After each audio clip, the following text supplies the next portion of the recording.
Here, I'll do a little intro just so that I can cut everything up till this part in the version that'll go to YouTube afterwards.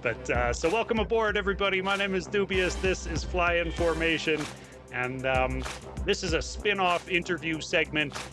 It's a spin-off from my radio show, of course, online mix show as well. After the smoke is clear, do a new hour-long mix of Canadian hip-hop every week, and do my best to stay as tapped in with artists across the scene as I can so that I'm playing new music every week. Pride myself on never playing anything twice and just trying to break as much new music and get as much new music in as many new ears as possible. That's kind of the mission statement over on @sick. You can find these interviews if you're watching these on YouTube. These interviews happen live on Twitch. Come by, say hi in Twitch chat. I appreciate people over there doing that. Leave the like, leave the comment, all that good stuff. Hit follow on the channel. I'm talking to new artists every Tuesday. We're scheduled through till the middle of November right now. Might continue on into December. We'll see how that goes and who is willing to book those upcoming dates. But without further ado, today with me, joining me is MLNY, Toronto-based artist, MC, producer, media personality extraordinaire. Welcome aboard, dude. How you doing? Hey man, how's it going, brother? It's going good, dude. Going good. Can you still hear me okay now that I got the headphones in? I can hear you with the headphones good. Yeah, now we heard your camera shuffling around there, but it looks like you got it situated. Yeah, we're good. Okay. Yep, we good now. We good now. So, man, well, welcome aboard, dude. How's it going out in Toronto? Hey, it's good, man. It's beautiful. It's beautiful. I'm gonna be out in your ends Friday. So yeah, I'm just Nice. kind of like tying up some last minute stuff here. I was just finishing up a remix for a joint with Pace one that I did. Yeah, working on some of the joints for Don Carlito's project. I was working on those today. There's a heater with Atom Bomb Nice. that I'm trying to get sent off to mixing tonight if I can, but a lot of nuances in the beat that I want to. So anyways, yeah, just kind of trying to rush around and get as much as I can done for. So you're still working on a verse for that track with Atom Bomb tonight, then?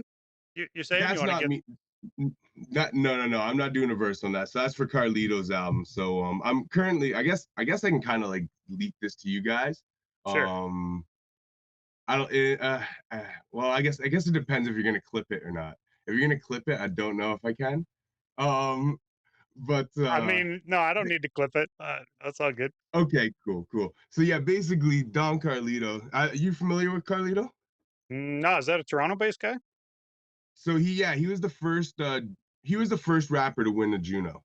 Oh, okay. Him and Maestro won it the same night, but Carlito won it actually earlier that night. So they both won the same night. There's some discrepancies there, but he's actually the first rapper to win the Juno. He used to go by Be Cool, but he's got me producing his final album right now. Nice.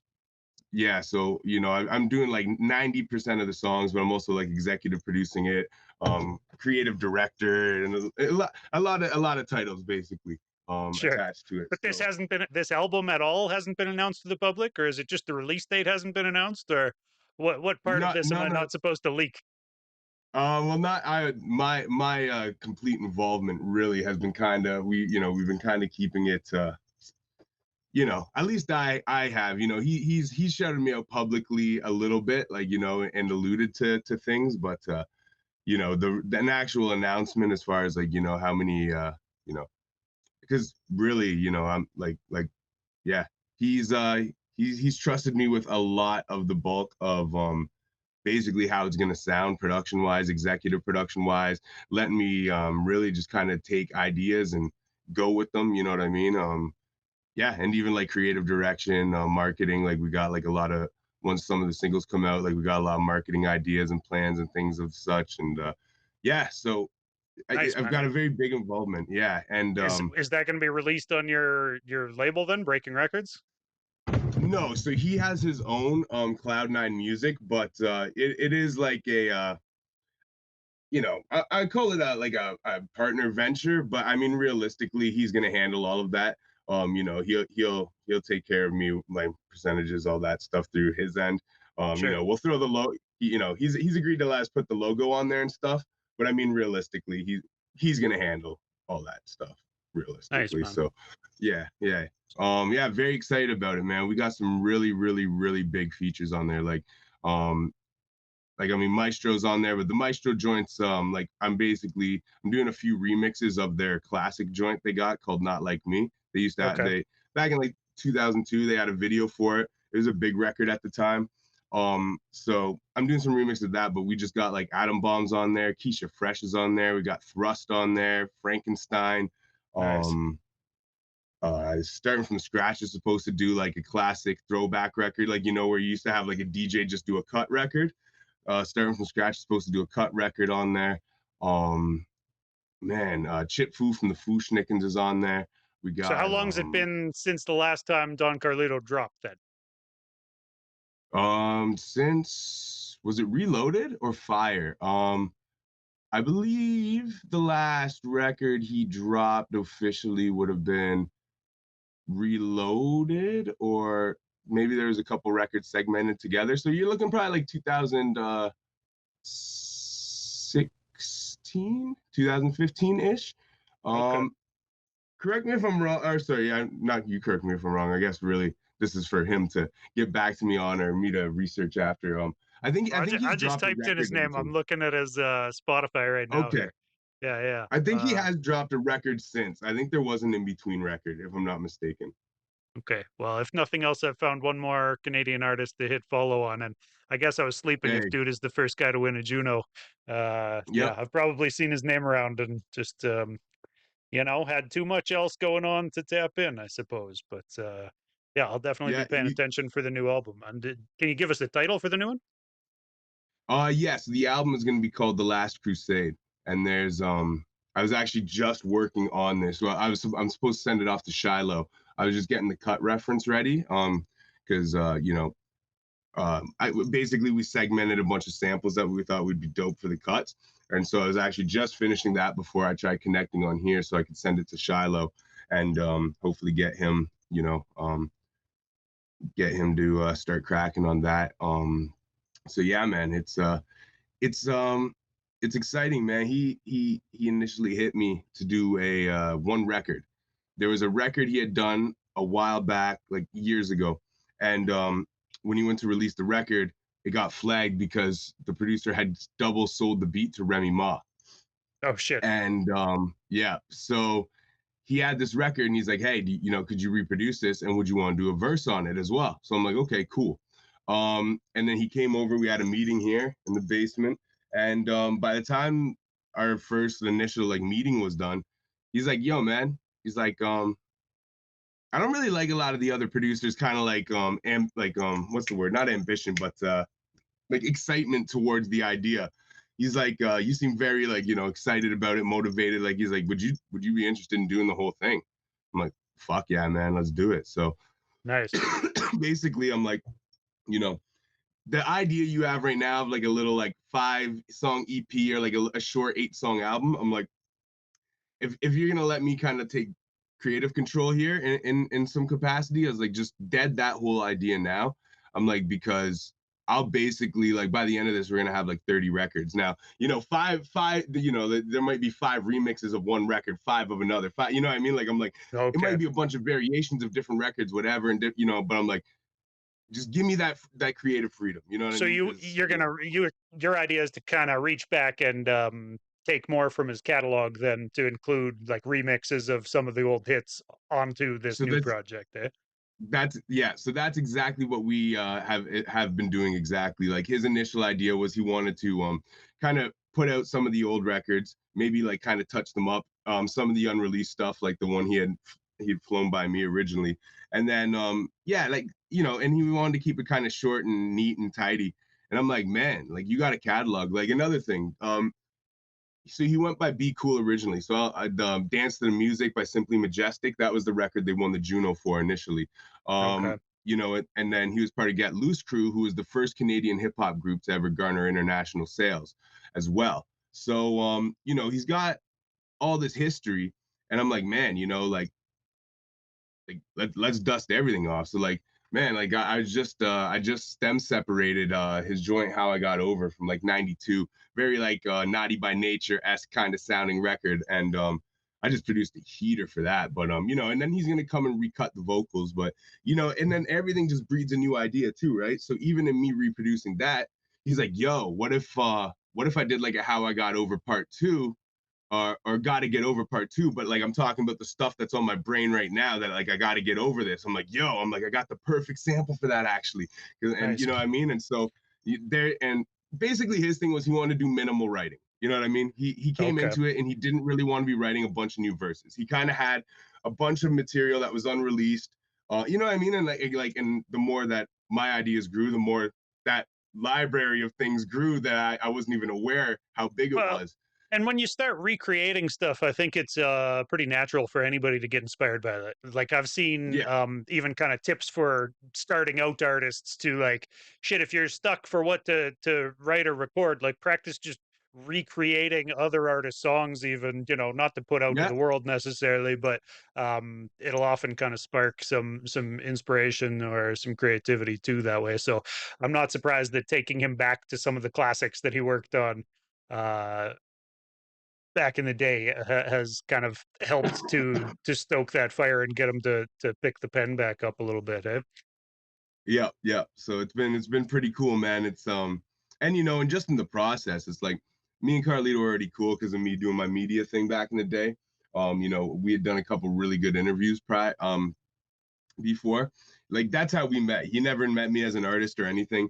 Just over the years, being on each other's socials, he, over time kind of caught wind, was seeing what I was doing and respected what I was doing. So, realistically, man, he's like the first like solidified like vet to ever really give me a shot. You know what I mean? Yeah, Like that means I've a lot, interviewed a man, lot yeah. of these guys. Yeah. I've interviewed a lot of these guys. Like I have a repertoire with them as a journalist. Like Adam Baum, we've done multiple great interviews that he was very happy with. Like Thrust. But this is my first time where like an OG has like really like trusted me artistically with a vision. And Yeah. Well, you've so been putting in I'm a lot very of work, excited. putting out a lot of your own music recently too, man. Like, I've been doing After the Smoke is Clear for 6 years now, and I feel like for that entire 6 years, there's been quite a lot of music from you. I was kind of scratching my head earlier, like in preparation for this, thinking about like, does this guy have albums or has it all just been like singles? And I feel like, I've heard more of your singles over the years, and I looked Yep. through and like you do have a couple albums. There was one with Prada West that I slept on from a Yep. couple years ago, I guess. But do you want to just kind of, for people who aren't really initiated with you, don't really know you like that, can you kind of give like a history of some of what you've done in the music journey that you've taken? Including some Yep. of the media stuff you were mentioning and stuff. Yeah, of course. So albums, I mean, I'll always be an album artist. I just found so I kind of took a hiatus back in like 2016 up until about 2020. I put out the worst records of my life in between there when I was uninspired and was trying to cut corners. And I was broke living in Toronto. I quit a job, and I just and honestly, man, I moved when I first moved out to Toronto in 2014. I expected something so different. I had already been grinding back in my hometown for like a decade. And I had albums and albums. So like, my first album came out. Um, we're not even talking, but the first album doesn't really count. The first Yeah, album I fair actually enough, man. count is 2011. Thank You Come Again. Ironic name, but that's because the first album doesn't really count. Sure. First album had sound click beats and stuff, right? So I didn't own 80% of it, so I don't really count it. The first Right. album that It like was I like really mixtape pretty shit, right? Yeah. I think a lot of yeah, MCs yeah, are like sound that, have a bunch of, unheard shit nobody in the wider yeah, public needs to hear that they were trying to yeah, slang around their town or whatever. yeah. Yeah. There's still a couple music videos from that first album you can find, and Dat Piff doesn't exist, so you can't find the album anymore, thank God. Um, Did they cancel that and Piff? Last time I looked, that Piff was still up. Isn't it still a thing? is it? I thought I they took down like all the old music or some shit. They might have. I know it's, like, not the hub that it used to be by any means, but there was a while back, like, I don't know, probably a few years ago, I was like, "I wonder if I can still find all those old Wayne mixtapes." And, the answer was, "No, you cannot still find all those old Wayne mixtapes." No, no, You no. used to Yeah, be able to. Yeah. they took a lot of that stuff down, man. And yeah, I'm pretty sure the album's gone from for good. Like now, we sold 200 copies of it, so if somebody has a copy, they have a copy. But Yeah. yeah, officially my first album is 2011. Thank You Come Again. Third album is, or second album would be Came and Gone, 2013. And then multiple mixtapes in between, hard copies like pre-balance, different things like full-length mixtapes. Um, really kind of my pinnacle album up until the point of me moving to Toronto was The Perfect Balance, dropped 2015. We had some classified production on there. That was the first time I worked with Spesh K. I had Ghetto Socks on there, DJ Ivy, and it was an album that, like, while I was making all these other albums, I spent years curating. It was the best music I could make up to that time. So when I moved to Toronto, about 4 months after, that album was finally ready and I had it pressed up and stuff. So that was kind of like I kind of came to the city with that album, which was great. But um I don't know. It wasn't what I thought it would be. I moved to the city and, I started getting on these local hip hop nights and anything that I could do, right? Like just like literally anything I could get into, I would get into. And rap was at a weird time in 2014, man. A Right. really weird transitional period where like the shit we like, bro, was just not cool. Like Wasn't what was I popping would at all. Yeah. It hadn't started not making the resurgence with, like, Griselda and shit like that, right? Like, mainstream wise? exactly, bro. Yeah. It wasn't cool at all, bro. Like I remember going and do like local shows and nobody knew who the fuck I was, even though like I'd grinded, for a decade and like I was the man in my town. Nobody, I'm a nobody out here. So like I had to Yeah. reestablish myself completely from ground zero. But like, I would be up there I'd be the best person rapping for the night. Like no disrespect, but and dudes would be like there'd be like one or two guys in the crowd, everyone outside smoking, and like get off stage and there'd be like that one guy with glasses who'd be like, "Yo, I felt what you were saying, bro." You know what I'm Right. saying? And you're like, "Hey," but Sometimes you that gotta guy take never. solace in that one guy's opinion, right? You gotta just Yeah. rock with that and be Oh, happy that somebody liked it. Yeah. you would take a lot of solace in that opinion. That would be like, and then you try to stick around and watch the rest of the show and not be disrespectful, but everyone go up there on trap beats and saying like, "I've been doing this," and like you're like, Right. and just everybody's in the crowd rock, and you're like, bro, man, it's like rap changed, and so I got really discouraged for a while, and I never had a B plan. Like I always knew I had like hip hop was gonna be what I did with my life. So we had already started an independent radio show a few years prior. So I kind of just put all my eggs in that basket for like a good 4 years and really just built the Breaking Records radio brand. That was And like then that's how I 2016 to established. 2020-ish, or when Yep, okay. yep, yep, Yeah, yep, alright. yep, exactly. And then so in that time I put out one mixtape. I don't even want to say the name of it because it's the worst material I ever made. It was all like the scrap crap that just it shouldn't never came out. Sounds So like that you're in mixtape a ongoing reinvention process throughout out. your music career here, yeah. Yeah, so even like, I used to go by MLNY. When I moved to Toronto, I actually rebranded MLNY because you type in Maloney and you'd find like Maloney Parsons or some figure skater or whatever. You know what I mean? Like Okay, yeah. it's so I was like, I need it. So MLNY was my old graffiti tag back in high school. So I started going by that instead. But yeah, and then, that whole transitional period, it's just a really weird period, man. Rap was in a weird place and it just felt like nobody cared, bro. And then my boy Lipinski died. And he was the guy who really I got nice with, like back in the days we met at a plaza one day. I was rapping and somebody's like, "Yo, you got a peep lip," you know what I mean? And then like they brought Lipinski over and we traded bars and we hit it off and became like inseparable. And we'd always keep each other's pens sharp. That Yeah, was like my yeah. guy that like really I learned how to rap with. And so when he passed, I spent like 4 months writing a song for him because I'm like, yo, it has to be lyrical. You know what I mean? Like it has to be super lit. Yeah, And I think that's yeah, so gotta live up what to what he would have wanted, eh?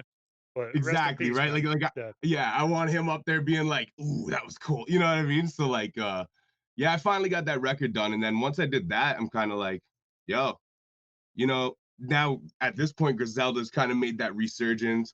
We had some dudes locally, the Lunchroom Poets, who Yeah. I don't know if they had come out yet, but Stitch was getting active again, and he was doing his Stitch bars, and people were showing love for bars again. I don't know if Lunchroom Poets had been announced yet, but this is that era. Okay. Yeah.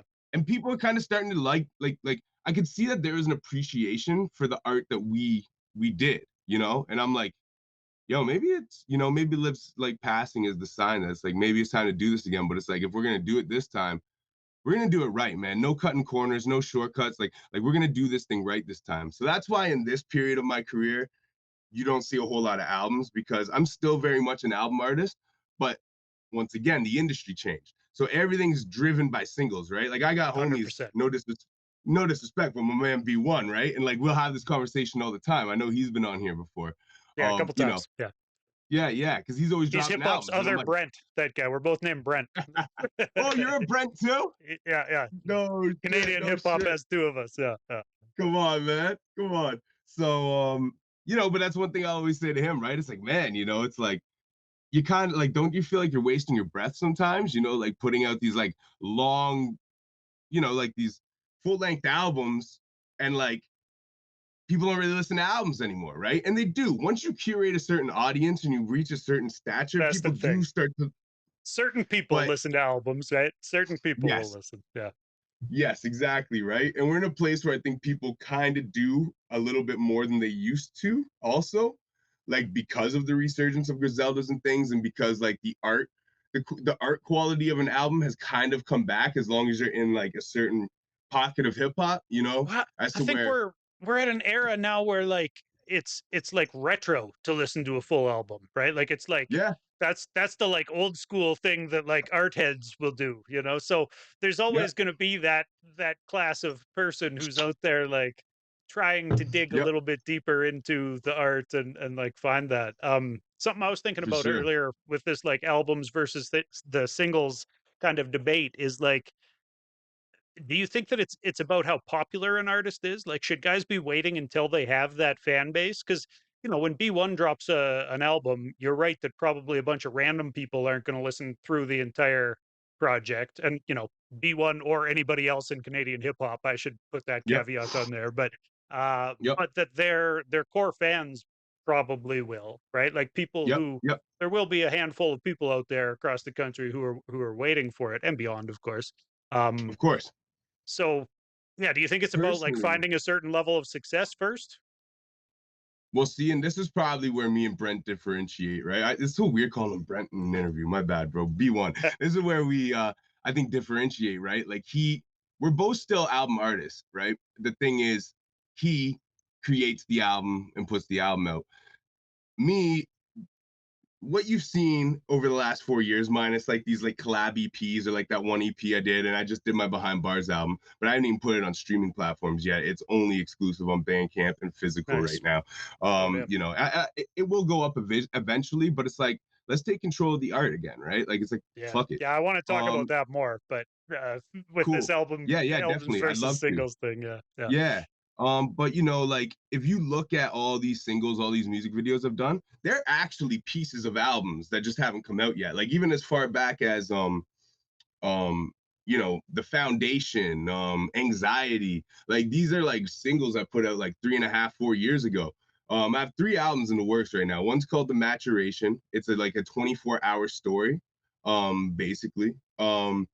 Cool. I have another album in the work called Iacon Volume 1, Dirt on My Name, and Iacon Volume 2, Dirt on My Grave. Now, when So you these are say a like 3 albums. 24-hour story, are we talking like, is it going to be 24 tracks where each one's an hour or something like that? Like on the, No, no, no, what no. was It's it nothing named? like Jack that Bauer insane. 24 shit? Okay. Okay. No, no, no R. Kelly in the closet type of like, Right. Yeah. series, Yeah. Right. no, no, no. It's just an album, but like the whole album plays out like basically from like midnight of a certain day to like midnight, or like actually more like 2 in the morning to 2 in the morning the following day. And it's like kind of just a sequence of a day, but all the things that happen in this day represent like a 2 year period of my life where a Okay. lot of shit happened. So it's kind of like, with skits and stuff, it's kind of like it's like a 24-hour story. Um, So like records like The Foundation, Anxiety, even like Found Myself that I just dropped a video for recently. Like these are all records from this album. But when you get the album and you listen to it, it's like if you knew these records even from way back when, they take on a new meaning now. You know what I mean? Sure. Yeah. So that's kind of like the like that's since I've came back, that's how I've been trying to create art. It's like every record I make, I won't record a record unless I feel like it's potentially single worthy. Not to say that they all end up being single worthy or videos, but it's like I won't even go to the studio if I can't be like, yo, I would pay to do a music video for this. You know what I mean? Sure. It keeps good quality to the art I find. And then that being said, it's like then you can play the singles game. So I've been playing the singles game for 4 years, but I'm also actually still curating art. It's just albums and art. It's just they haven't come out yet because I don't have to work on a deadline when I work this way either. You know what I mean? Yeah. That's interesting saying that songs aren't worth making unless you'd want to shoot a music video for them. So like, do you think you'll maintain that throughout uh like the future of your making music that like because that sounds like a mentality that's only going to kind of be geared toward making a certain type of radio single. You don't have space Um, for album cuts on your, on the they're horizon? I mean, yeah, they're album cuts. You know, lots of them are album cuts. Like I mean, like I do music videos for songs where I just rap for 88 bars. You know what I mean? And there's no Okay. hook. You know, like I meant Sure. that songs like that are singles for me. You know what I mean? Because that's the type of rapper I am. So it's like it doesn't, it's just to me, it's about is this piece of art of quality enough that I would actually pay to get a video done. You know what I mean? That's more so it. Like, because then you don't have filler. That's the biggest thing. It's not about not having B cuts. It's about having quality all the way through product, opposed to dropping an album and it's like, yeah, this album could do without 5 of these songs. It's like I don't want people to get my, you know, especially when I'm curating them like this and they're kind of coming together slowly and people don't really know, and then it Yeah. comes out and then it's like these songs kind of have a new definition when these albums drop and it's like, oh shit, I don't want those albums to be filled with a bunch of shit that it's like could have done without this. I want them to be high quality product. Sure, I um got you. So to me, like I think I get what you're saying for your own albums. And I don't mean this as shots to anybody who does posse cuts or like kind of cipher tracks a lot. But I've seen you on a lot of cipher tracks, and yep, yep, some people might look at that type of a song and think like this is closer to being filler. Like it's obviously a way for different MCs to show off their skills on the same beat, yep, right? And I think a lot of hip hop heads appreciate that a lot, like I, yep, do myself. yep, yep. But it's not really like necessarily any particular artist's like artistic vision coming to life, right? It's like a bunch of guys talking shit in a circle more Um, so, right? it, Like it depends. It depends. Like I like me, like yourself. I'm a big fan of posse cuts. Like the scenario remix is like a masterpiece record. You know what I mean? The symphony is a masterpiece. right, Even like for the younger, the I mean, like not the young generation now, but like the younger generation is kind of just like One Train, that ASAP Rocky joint. Like that was a big record for that generation. You know what I mean? It's sure. like posse cuts. I I think mean, they're even important. Like Control or whatever, like that was yeah, recent and control. it made a Yeah, ton of momentum in hip hop that yeah, kind yeah, of moved the yeah. needle. No, Exactly, right? Like I think posse cuts are extremely important in hip hop. I just think it's how they're done, right? Like sometimes you hear a record and it just sounds like a guy threw like 10 guys on a record, right? But like see, like I don't know if you're a Kanye West fan or not, or if he's like if he's crossed the line of, I you know, um I have been a Kanye West fan in the past, and at this point, it hurts my soul what he has I feel you. I become and what feel he you. I stands feel you. for. Yeah. But I feel you. yeah, I feel you. And I don't disagree with that. But when he did that Drink Champs interview, he the first one, not the second one.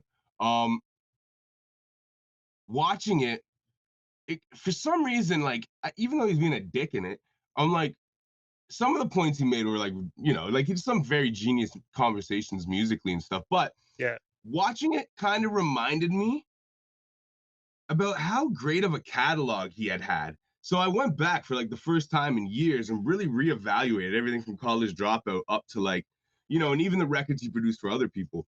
and I Right. got re-inspired. That's actually was my inspiration behind the one album, Iacom Volume 1, Dirt on My Name, was like, yo, the one thing that made Kanye great was that he was a good producer, but he recognized his strengths and his weaknesses, so he would bring people in as a team Right. to accentuate what he wasn't good at. So I started doing that. I started bringing in keyboardists and guitarists, and I've never like everything I do is sample based. Every snare, every hi hat you hear, I've dissected out of some song and glued and Frankenstein the shit together. So I'm not great at, I can do low pass filter bass lines. I can, you know what I mean? Like I can stab some 808s in there, but I can't play a bass guitar. I can't play a keyboard and play a fire bass line. So I started Right. bringing in people who could do that shit. That was like my whole inspiration behind that album, um, production wise was like, and then even like, MC wise, it was like, as to where sometimes you would like do a song and you would try to sing the hook and just be like, half-ass it, and you're like, yeah, whatever, like, like nah, like on some Nas shit. You know what I mean? It's like, Kanye no, will do how some about half-ass hook singing though too. Kanye's got some singing yeah, that yeah, yeah, he, yeah, yeah, yeah, yeah, yeah. Except he isn't can sing better necessarily than hitting Nas. every note, but yeah, he Yeah, can yeah, sing but better he than can sing Nas better than probably. Nas.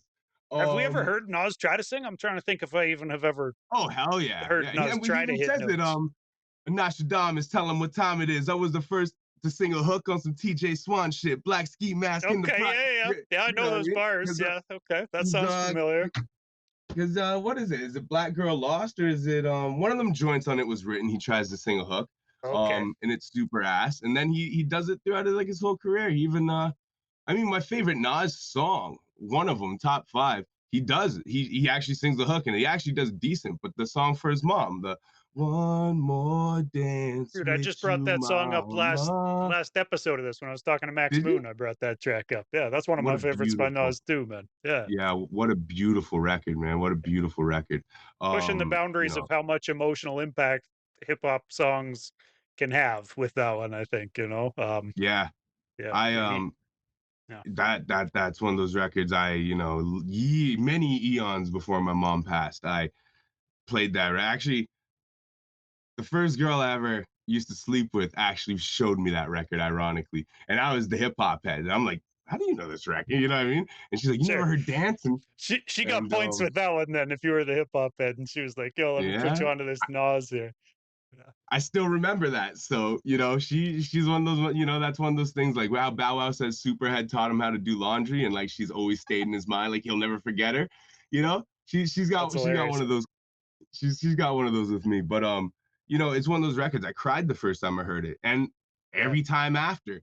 And I think as an artist, that's one of those things. It's like you you long for the moment that you can make a record that's like that. You know what I mean? Like that's that powerful and impactful and just yeah, and hugely raw and relatable to emotional. everybody, right? Like everybody on Yeah, Earth is like, "Yeah, I love my mom." It's pretty tough exactly, not to right? relate with that one for most people. Man. But Yeah, yeah, Nas, like you want to be me. Like Nas been Nas done I a guess lot he of them singing. sings a little bit here and there. Sure, yeah, Yeah, and they're definitely not not what very he's good. known for. Yeah, Yeah. No, and he would be better off to get somebody who could sing on those hooks, right? And so that's kind of like, just the big thing I kind of have tried to with that Kanye so influence. But what with about for the bars though? So just to keep this sidetracked here, yeah, talking yeah, about the Kanye influence or whatever, you were saying like the yeah, yeah, collaborative effect, and something I was just watching. They were talking about it on Rap Latte, like Touré's show or whatever, Touré's show. yeah, Um, about how like Kanye brings in different lyricists to sit and write with him, right? And like he's never pretended that he's the best lyricist that has ever see, walked the earth. So he'll have, Consequence and yep, Sci push High and Rhyme Pusha, Fest, yeah, right, Tom and whoever else is in the room help out with yep. bars, and yeah, just how collaborative his writing process is was something that they were talking about. Do you ever do that? No, but I respect that that point in itself was actually the point that made me look at Kanye in his totality the way that I looked at him, right? So like Yeah, going back and rediscovering that catalog, and thinking about how Rhymefest wrote Jesus Walks and thinking about like, you know what I mean? And being like, yo, and this guy never really ran from it. Like he always just he stood on his business that way. And the Just way like a that like, Dr. Dre, right? He doesn't even yeah, pretend he's a lyricist. Like that's not what he's exactly. there to do. Yeah. Yeah. And actually I think Kanye actually, because he does stand on that business, actually takes less credit for being a lyricist than he actually like has been. Like Hmm. he can rap. You know what I Yeah. mean? Like it's not like he's never He has written some bars. Like witty he fucking bars. Like you can tell just dude's wit. you can tell when he writes them. You can Yeah. tell. You can Yeah. tell. You can tell his like sense of humor. Like, you know, sometimes he slip out them real corny ones like I push miracle whips. You know, it's like, Right. you know, it's like that's a Mayonnaise Kanye colored vibe. Benz. I got miracle Yeah, yeah, whips. yeah. Yeah. So I switch my girls around like 3L dub. Like that's fire, you know? Yeah. But Yeah. so I like me personally, no. I don't I think that's a faux pas. But just like any great MC, if you're in the studio and you're cooking together, man, and I'm writing something and I'm like, yo, you the people Suggestions around are you, different. they, Yeah. yeah, they start throwing ideas around. You might be like, yo, actually, I don't like that idea, but I like that word you chose. Yo, that with the multi on this could, you know what I mean? It's like, so like, Yeah. yeah, like I'm never, and that's kind of really like what the kind of the overall concept of even what we're talking about here is like, a switch went off in my head about 2 years ago, and everything I do, man, is I just call it free flow creativity, and I only want people around me and working with me who also kind of work in the same regard. Like there's no rules, there's no ceilings, there's nothing off limits. Every idea is a good idea. It Yeah. just doesn't mean it just doesn't mean it doesn't mean that it works or that it fits the song or that it, you know what I mean? But no idea is a bad idea, and there's nothing we can't do. You know what I mean? Like every idea should be put on the table and every thought should be thought of. And that way you don't hinder the capacity of creating the best art possible. For real, man. So let's circle back around to what you said about Spotify. The newest album you have out, you said is just on Bandcamp. Yep. That's something other artists I've talked with, I've encouraged, and they've said that they're doing, and we've encouraged other artists to do that. Behind bars, nice. Okay, I'm gonna have to check that out. I've been sleeping, man. I've been sleeping. Are You should you send over something for me to play on AtSick. Maybe I have. I don't know if are well singles actually coming out on Spotify or no. so half this album was out as singles before I even dropped the album. Okay, So then this that once could be. again is another one. This is another one, right? That like like half of these were singles. I didn't do music videos for these ones though, because this is Okay, more. Even though I rap all over it, it's more of a producer album for me. This is my sure. first album of my own I've ever produced front to back completely. Um, so I treated this more as a producer album than I did as like the other ones. But yeah, like half these records, Unique Style, Hiroshima, Killing Spree, Dripset, Ozark, Lessons, Epstein Seeds, literally song 2 to 9 were all singles. And Hold then up, you got a track called Epstein MCs on there? Is that what you just said? Epstein, and then Seeds was the following record. Epstein and Seeds. Okay. Yeah, yeah. 1 a.m. at Jane and Finch was a single. Castles was a single. What are you Yeah, and then saying near on the end. Epstein? Are you just calling for the release of those documents like everybody else in the fucking world is, or No, it's just some bar shit, man. It's like I'm every MC's wet dream. You get killed behind these bars like Epstein. Whoa, I'm the rapper you cats fear killed because I behind see the right through bars you. like Epstein? Okay, Yeah, yeah, okay, yeah. okay. I'm the I rapper you get it. cats I like fear it. because I see right through you pussies like pap smears, you hoes frontin'. Malone's coming with flows. I wrote something that'll make rappers hang up the mic like Joe Budden. I'm dope. I jump countries like Harry and Meghan with bags of coke white as the Aryan nation. Here, You know. yeesh. But I like it, man. yeah, it's just all So bars, all bars. But elaborate on why it's not on Spotify, though, bro. Tell us how come you decided to keep it off Spotify. I think it's just important to I think it's important for us to keep the art.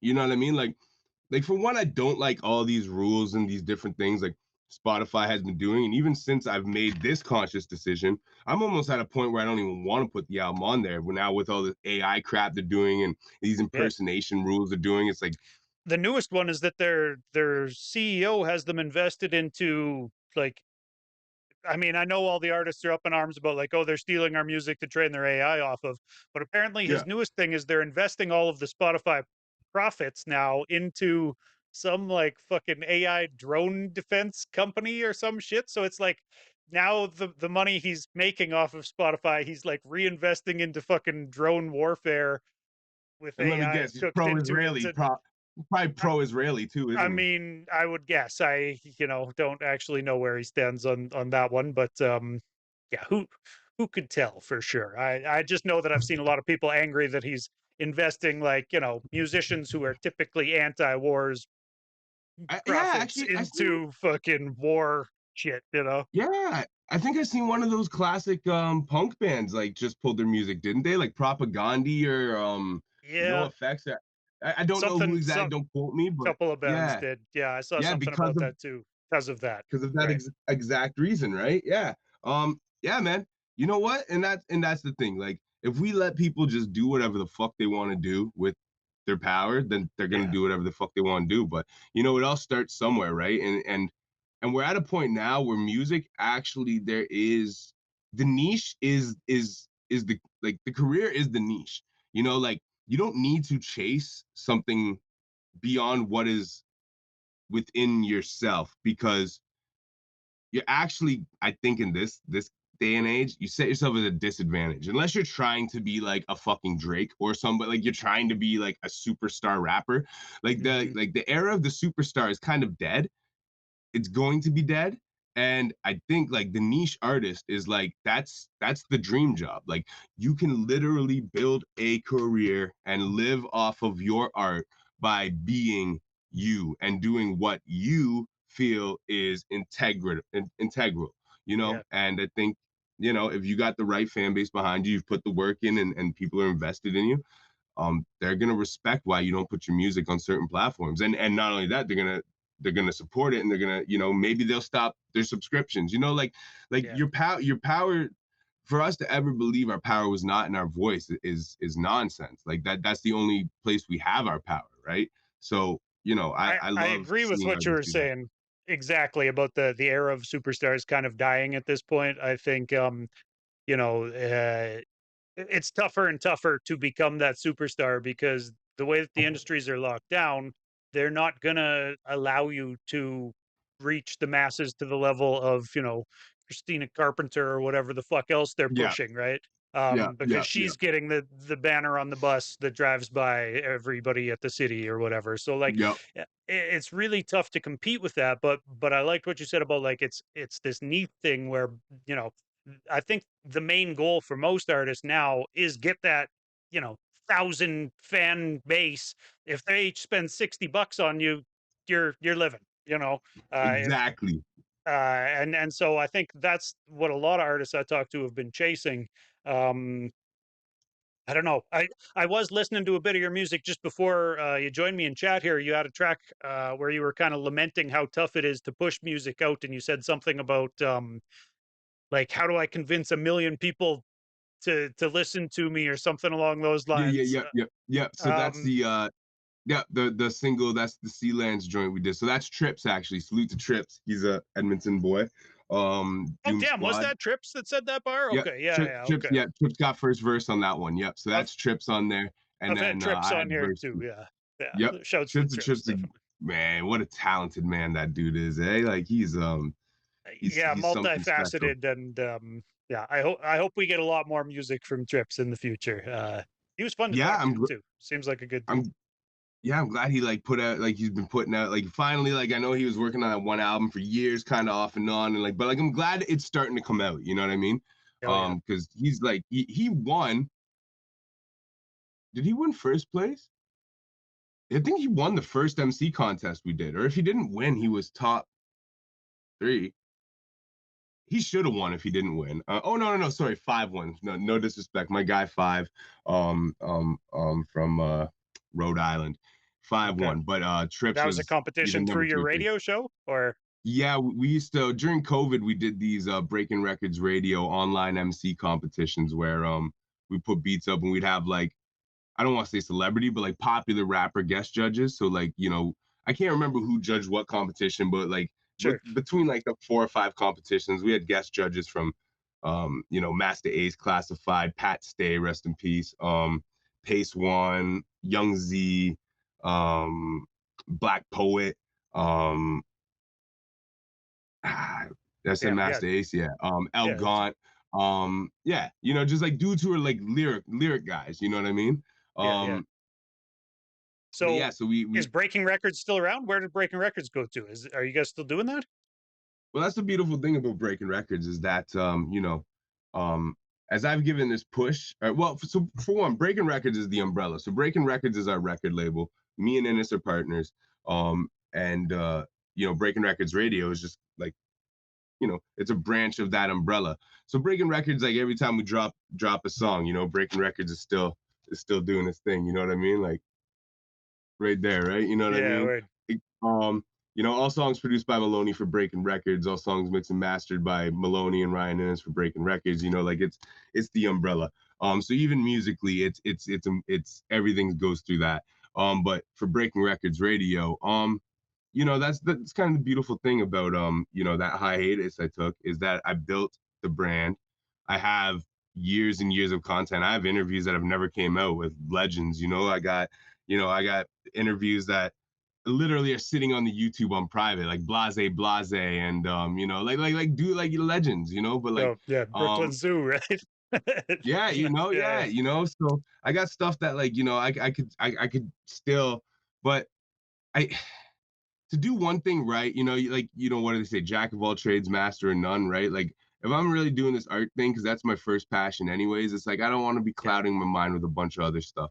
So, like, I will take the odd interview as it presents itself. Like, I did the Mayday King ISO and stuff when they're around, and like I'll take them as they come, especially if they get presented to me and offered. But sure. I'm not really out there doing them right now because I just want to focus on the art. But So, but at one point that's it was an actual FM show, right? Like your bio says you're an FM host. So it's 6 Degrees Radio in Toronto, 89.5 FM, Okay, Monday night, 10 to midnight. But I actually recently left 6 Degrees Radio. So FM radio, that was a different radio show. I got that okay, gig through my work of Breaking Records Radio. sure, Breaking Records Radio was a independent show that at one point I had it syndicated playing 7 days a week throughout different provinces throughout the country. nice. But once I got the FM radio gig, I stopped doing Breaking Records Radio as a radio show. It's just too much work. I Yeah, didn't want to be doing all that, especially as an active artist at that time. So I I, hear you, bro. yeah, I right. put So absolutely zero effort into promoting my own music at this point. I have yeah, music yeah, in the vault that like my homies are like, yo, drop that song we did a year and a half ago. What the fuck are you doing? And I'm like, yeah. yeah, I'm just busy all the time, man. I don't have time to fucking focus on that, which is Hey, completely true. But I don't um, blame you, man. And that's the thing, right? It's like once you're passionate about something, like when I was passionate about media, man, there was points, especially before my daughter was born, a lot of those weeks, if I go find my old calendar, you'd be amazed. It was like Monday, I'd have 2 interviews booked. One might be on Zoom, one might be in person, or one might be on the phone, one might be on Zoom. But like, I'd have like 2 interviews booked Monday, one Tuesday, Wednesday off, Thursday an interview booked, Friday two, and then actually out at a show on Saturday to do an interview. Like yikes. my schedule, like I just when I become obsessive, I become obsessive, right? So it's like Sure. yeah, the beautiful thing about media is that as I get older and it becomes less and less cool to rap, especially if I'm not at a certain level of established.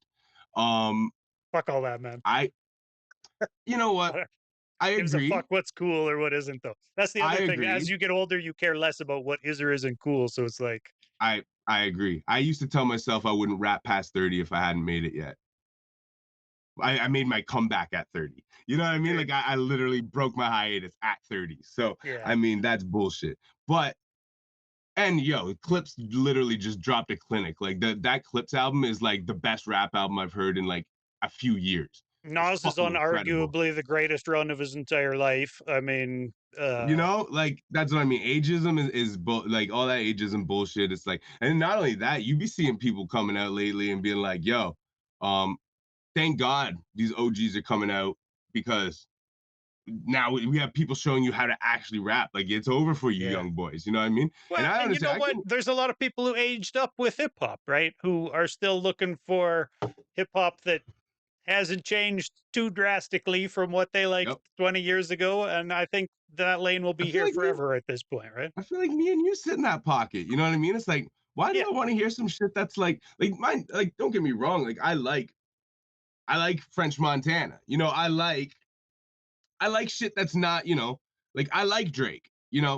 Up to a certain point, especially. But like I'm kind of good on it after that whole beef and shit. Like, I'm sure. kind of good. Personally, I was But never a Drake fan, but I know a lot of people were, I so could I I just could have see learned to that. I keep could my see mouth that. shut. And over Yeah, the yeah, last yeah. couple of years, I've opened it a few more times, but Yep. yeah, no, I was never really with it.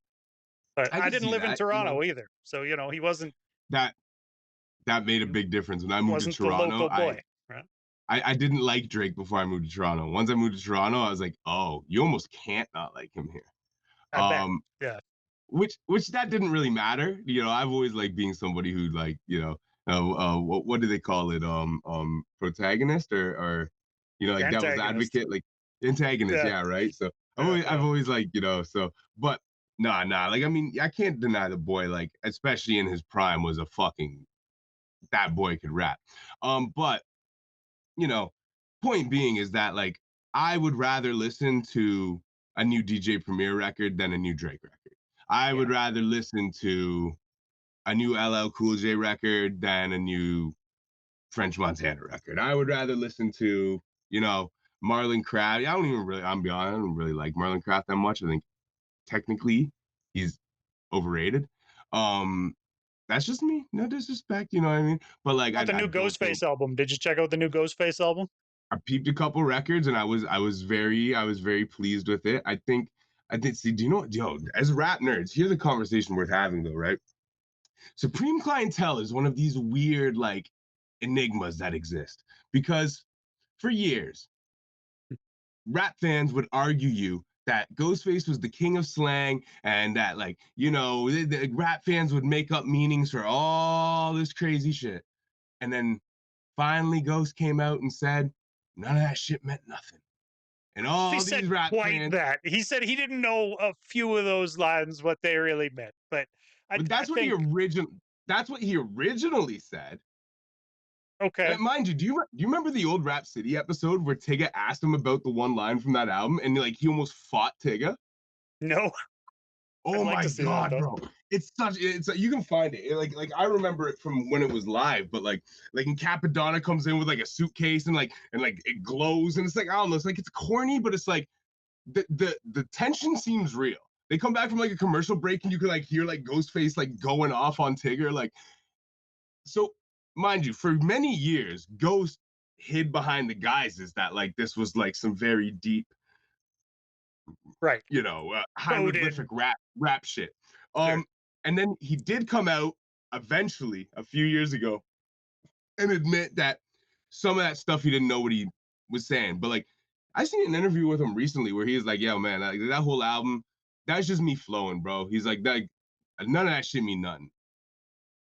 Like now, Okay, so I would say none of those songs have like an overarching like this song means this, but bar by bar, he's I mean, describing life around him. Like kind of. I mean, a like, lot of the time, I think uh, some of it becomes more abstract than others, probably depending on like how high off of what he was when he was, putting those songs together or whatever. But like, both hands um, clusty, both hands clusty. Chilling with my man sounds Rusty. like he's got Low clusters down, of diamonds, blue, right? Both low hands down, clusty. blew off the burner, kind of dusty. That all makes So sense. He's chilling with a guy named Rusty. He's got diamonds on his okay, hands. He is blew he the on dust dust off his though? gun. Is he okay? Is the burner okay? That's cool. We blew off I the burner, mean, kind of dusty. We can do that. I'm The with it. world can't touch Ghost. Purple Tape, Ray co-host. Yes, Monty he's Hall talking Cuban Expo. links. Intellect. You read pro. Sun's trifling fuck. Wildflower on the cycle and picked up the broom. Thought I was Michaelin. West Brighton pool. Now I'm into iron duels. Turn nuns to earths. Whoopee. She at a law school. Inhale break beats of hell No, lights. okay, no, Propel- but hold up. So turn nuns to earths. That's he's taking nuns. I So get the gods he's and earth. taking I get all that. Christian women. He's I get converting I them get to that. his wife. Uh, You know, I mean, I these get bars that. alone, you can take meanings from them. It's an You can take abstract picture painted by a you can bunch of you can, you can take small. meanings, yeah, from like little phrases, Right? but there's also absolute sentences that like Sure, mean sure, nothing. sure. So so I think mind you, I was always the sometimes rap nerd. I was always the rap nerd who argued. I feel like you were the rap nerd who argued pro Supreme. I've been a fan of Supreme. Yeah, that might be my Okay, favorite yeah. album. Yeah. Okay, see, and I was always the rap nerd who argued like, yo, this motherfucker's rapping gibberish and y'all just ain't seeing it. So like when Ghost started coming out and admitting this shit, I was like, yeah. I texted like my old homies. I was like, I told you motherfuckers. You know what I mean? But Yeah. mind you, um, Supreme Clientele is one of the best Wu-Tang albums. Like, I can say how we can say that, like, well, that was just me flowing because it's free flow it's thought so association, right? it's It's whatever so words pop into the head next, but it's that still so ends good up being, sonically. you or I would come up with a different list of random shit that pops into our head just based off of Um, our experiences and our lives and the slang we know and well, the things we see, right? Compared see, to what he said on that album, I I don't think. think we would just come up with random phrases. I think that's the difference, right? Like most rappers don't just say random shit. Um, like No, not without some sort of, but point being, anyways, because I agree with you. Like it's a Supreme style. Clientele, It's a stylistic sonically, choice to do that, right? Like, we yeah. can we I know Ghostface can rap. You know what I mean? Yeah, the verse on Cormega's record, I go hard for 9 innings, dressed in fine linens, cause pussy is the best next thing besides winning. All the positions I've been in couldn't explain how I'm living, my vision, my intuition. Like dog, Yeah. Ghostface can Dude rap. can definitely So rap in sequitur sentences or he whatever that make he sense can in a rap, line. rap, rap, rap, Yeah. rap. So like I'm never knocking Ghostface, but that album lyrically is some bullshit. But I will say, It sounds like shit you might write on sonically, mushrooms to me. Sounds like a I agree. hallucinogenic drug was in effect there. Peyote or Something. some shit. Yeah, he was PCP, in who knows? Africa. I've never done He was PCP, African too. but Neither have I. maybe that's what PCP would make you rhyme like. I don't know. I mean, he blew off the burner kind of dusty. Maybe he was on dust, you know. It could be, yeah, it could be. Yeah. Could be he was kind of But dusty and he had the burner. yeah, right, you know. But what I will say is that Supreme Clientele sonically is probably the best Wu Tang album from a solo artist. That and the Purple Tape. Um, and just because I love that rusty old sound, but like if we're actually talking sonically, man, like nothing really touches Supreme Clientele. Like sonically, that album is a masterpiece. So, Yeah.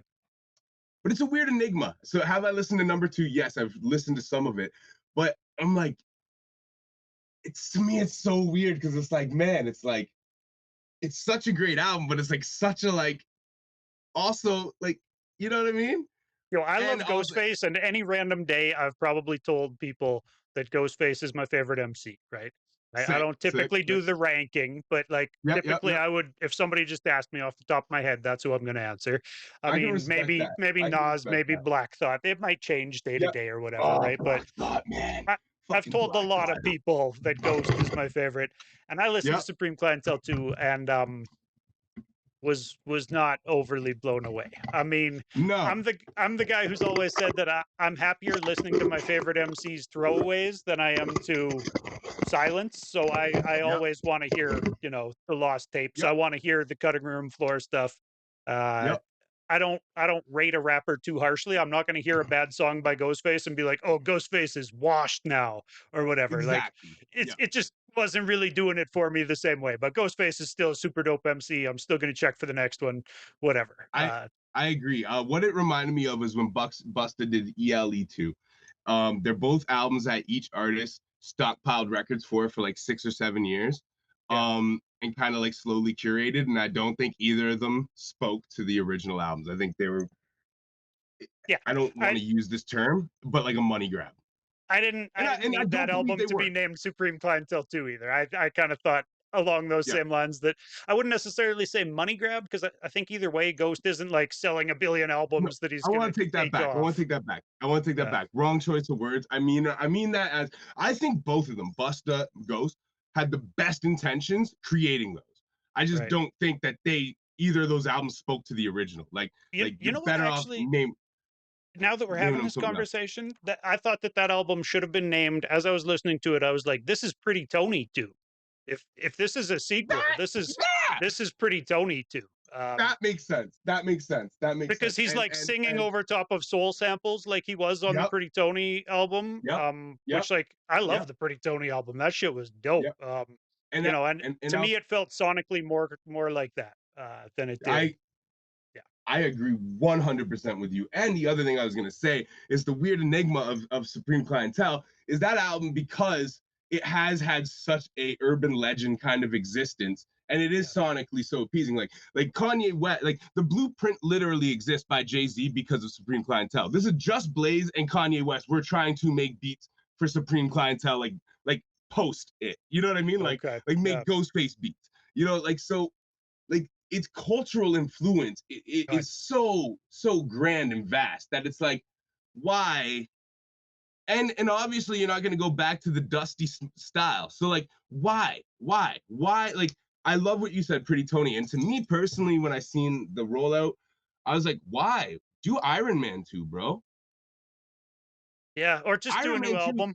I feel like Ghostface is going to have people checking it. Not like I would have listened whether it was Yeah, a I sequel think to an people. album or not. I Yeah, don't know. and I don't I need think that. Ghostface fans actually are more like that lineage of you. What you're saying is that they would just prefer a new album than, you know, like anytime somebody goes and tries to do a part two of the past, bro, it always sucks. It's Like tough. it It's always tough. sucks. Yeah.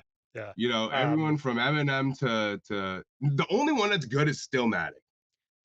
what about the purple tape? The Cuban Links The 2. second one, no. You didn't like it? What I thought it was a pretty good refresh for I Raekwon do, to kind but of reintroduce himself to, I do, but it's 2006 funny. or whenever that was. It's funny you said, because as soon as you said the Ghostface thing, I was gonna say the same thing about Raekwon. What was the second Raekwon album called? The Oh second, my god. like the second solo album that he put out after Cuban Links. Yeah. Yeah, the one. Immobilarity, wasn't it? Yeah, I thought Cuban Link 2 was more like a mobilarity 2. Okay. Yeah, fair enough. Yeah. I don't know. Yeah, I think they had more in Raekwon's common than new Cuban shit Link. slaps. I liked Raekwon's new one better than I liked Ghost's new one. They both dropped over this summer. And Yeah, if you yeah. didn't check Ray's, you should. It wasn't the Yo, sequel to any famous album, but it was still dope. you're shooting You know. yourself in the foot doing that shit, man. Like why? Like why? Why? Nas did it. Nas did it. But I mean, you know, how the same guys who told me that they're impersonating Nas's album cover with the baby on the front in their skit, Right. gonna try to do the Stillmatic thing. Like, just leave it alone, bro. Only Nas can do that. Dude, Nobody else has ever done it we could talk successfully. about album reviews fucking all night, I'm sure. I And swear to maybe God, that yeah, should yeah, be yeah. its own separate podcast. I should have you I back swear on to here God. to just sit and talk about album reviews with me. If you ever Um, want to do that, I'm so down, bro. I'll rap I nerd might all be day. down. I might be down for that. Yeah, We could try I'm to down. line something like that up. Even bring I'll, in some other voices here to yeah, just talk about albums with us from yeah. Canadian hip hop. I Um, love that, man. I'll rap nerd all day. Before you do move on though, I actually did want to say, okay. are you able to come out Friday?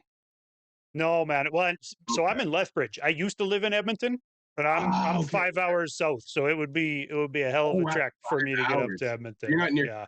Damn, you're not near Calgary either. Then. We're 2 hours south of Calgary. Yeah, it's 2 hour drive from from Damn. here to Okay. Calgary. Yeah. Yeah, we're 'Cause right close to the the border, man. If the Americans invade, I'll be the first one hit by the drone strikes. oh Yeah. god. If that Because shit goes silent, it's because the Yankees are here. yo. Because I will send you one of these, but the post office is down. So I was gonna say if you're coming out, I'd give you one, but I'd actually press you up a custom shirt too and bring Oh, it out that'd be for you. dope, man. That would be super But dope. Shit. Actually, I wanted to ask you about that. What about the shirts? You told last time when I talked to you, you were telling me you just landed some fucking peep shirt hookup or some such thing, and um, you're well, pressing shirts and selling them outside the stadium, or yeah, I don't know. I don't yeah. want to. Don't snitch on yourself. I don't know what is or isn't legal. I'm just Wait, repeating things I heard on the fucking, streets. You know. oh wait, Holy there you fuck! go. You can see my press there. You look at You the got couch over there. All arts those and clothes crafts over there. here. Yeah, hell yeah. It looks like an arts and crafts room. It's basically my personal sweatshop. I'm the only one who sweats. Yeah. But yeah, basically it's my studio. It's my fucking sweatshop for a So is it fucking mostly second. you're making your own merch, or are you outside the Kendrick show I, selling knockoff Kendrick shirts or something? Like so I just what's the I hustle? made this the other day. So where's my arms at, bro? You know. So I got the Nice, ML, nice. the NY. I made Okay, this yeah. the other day. You know, get the little logo there, whatever. Where's the hoodie at? Where's the hood at? I got something on the hood on one of these sides. This is my second shirt I've pressed for myself. But mostly what I've been doing is bootlegs and going out and Okay. hustling. So like here's you know, Shawn Mendes was here the other night. So like I Yeah, made that dope. design.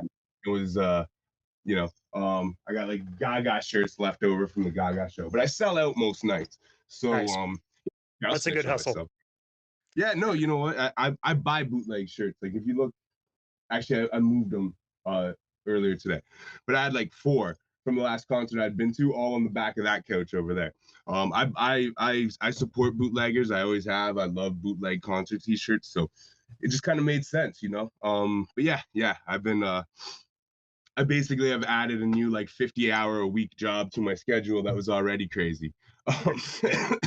God damn. Well, I do want to talk about this battle, man, because you said it was your first battle in an organized league. So tell me about the battles you have had that weren't in organized leagues. Like what style of battling were you doing?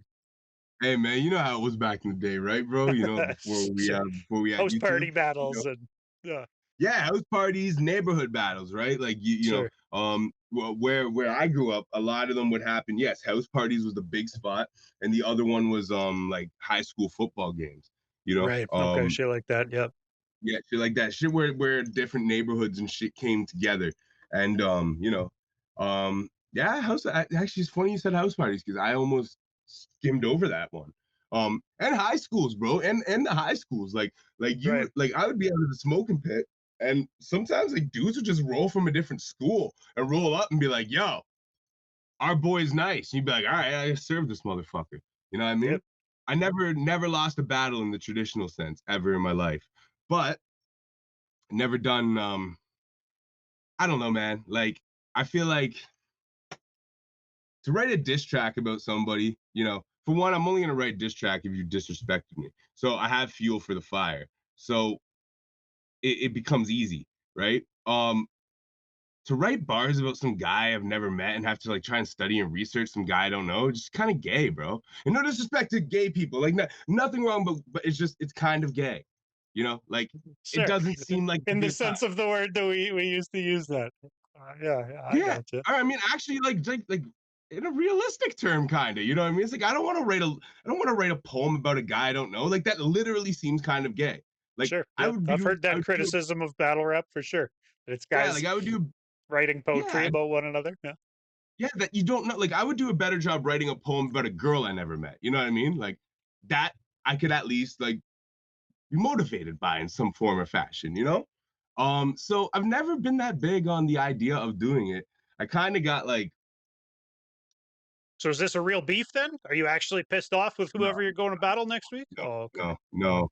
I'm not. Who is it? If Is it anything, anybody I know? Is it an Edmonton dude? I'm pissed off at my tour team, if anything, because these guys fucking assumed something, and you know, You're sleeping in the I bus stop next week, is what you're saying. basically these guys, you know, they want to do we're doing so my tour team, the Lost Cause guys, Salute Jonas, Ajax, you know, all them, you know, they've facilitated a lot of like the Ontario tours that we've been doing, like the independent stuff, so basically me coming out to Edmonton the first time was kind of like to network with Jonas from Lost Cause at a dis or dat or no Yes, at or a daps. freezer burnt event. And Okay. so I came out there and like, you know, I know a few girls out there. I know, you know what I mean? I know people out there. I know, you know. So I'm like, yo, I'll be good. Like, I'm not looking to stay with you, whatever. Like, I'm gonna get my own hotel, do my own thing, but I'll come out to this event. We'll network together, you know, because if you're trying to book a tour that I'm, you know, I'm gonna be, you know, at that time we were Yeah. trying to do my headline tour. So I was like, if you're gonna be booking that, I should be there with you, shouldn't I? Right. So I literally go out there, book all the shit. Jonas misses his flight. So I'm out there by myself. And I'm like, all right. So, you know, me and Define hook, you know, within like the first like 20 minutes being at the venue, Define comes up. He's like, "Yo, what's up?" He's like, "Yo," and introduced himself, and we hit it off. Define's basically like the Edmonton version of me in many ways. You know what I mean? And so like it My just I homie got out just there. finished mixing his new project. I'm looking forward to hearing his new project because Wax, my man Doobyis, yeah, these wax your man, yo, recorded and these wax engineered it picked and me up everything. from the airport last time I came Oh out yeah, there. he's good shit, Yo, man. salute, Wax is good people. Yeah, salute to Wax big for up sure. Justin, Yeah. man. He's a good dude. He's a really good dude. Like he is one of the most genuine human beings I've ever met in my life, bro. For real, man. He gave me a pretty solid crash course on like how to use Ableton when I first got Ableton. Like I'd been, You're an Ableton guy. yeah, I've been home recording on, various other shit for the rest of my life. But Yo, probably around 2017 or so, I picked up Ableton and I had just gotten a gig working at a supervised consumption site where they wanted me to record music with people. I was running a 8 hours a day music program out of a supervised consumption site. And basically I was like, I told, the bosses there, they're like, oh yeah, I know how to record music. And like, I did, but they were like, well, here's a, paycheck. We've got grant money. We can buy Ableton. And I was like, well, okay, I better figure out how to use Ableton real fucking quick then. So yeah, tapped Wax and he came through and gave me the kind of like weekend long crash course. And we did some sessions and, showed me the Ableton. plugins and how to set them and shit. Yeah, So yeah. yeah, Ableton is beautiful. I love Ableton, but that's crazy that's your man. Like, small world. for Uh real. Wax is like he is. Bro, I give everybody benefit of the doubt. Everybody I meet, I lead with trust. But like Wax is one of those rare human beings, bro. He is a rare human being where like he is just genuine. Like that's I all I can agree, say, man. bro. I agree completely. He's good people All to I can. know in Edmonton, and so are the guys from Dis or Daps. A lot of guys who Yep. ask me like, "How do I book in Edmonton?" That's who I'm pointing them to is the guys from Dis or Daps, J Reds and Poltergeist OD. Those guys are good shit Yo, too.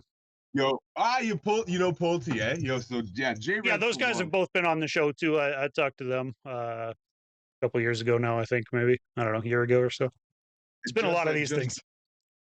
I just dropped but the last behind bars, not the last one, the one before. I just dropped had Pulte on it, and I got a joint right now. I'm working on with a Mickey Fat. It's funny because they kind of like full circle the conversation, about like posse records. Right. But I got a posse record coming out. It's got Mickey Fax, Poltergeist, Define, Walker, and I'm working on getting a couple guys because that's like all Edmonton guys. So I'm like, Yeah. besides Mickey Fax, so I'm like, I gotta First. get a couple like Toronto guys, maybe an East Coast dude on here or something. Oh, that's dope to Yeah, give some guys from Edmonton a look on a track with Mickey Fax, though, man. Props to you for yeah, doing that. Yeah.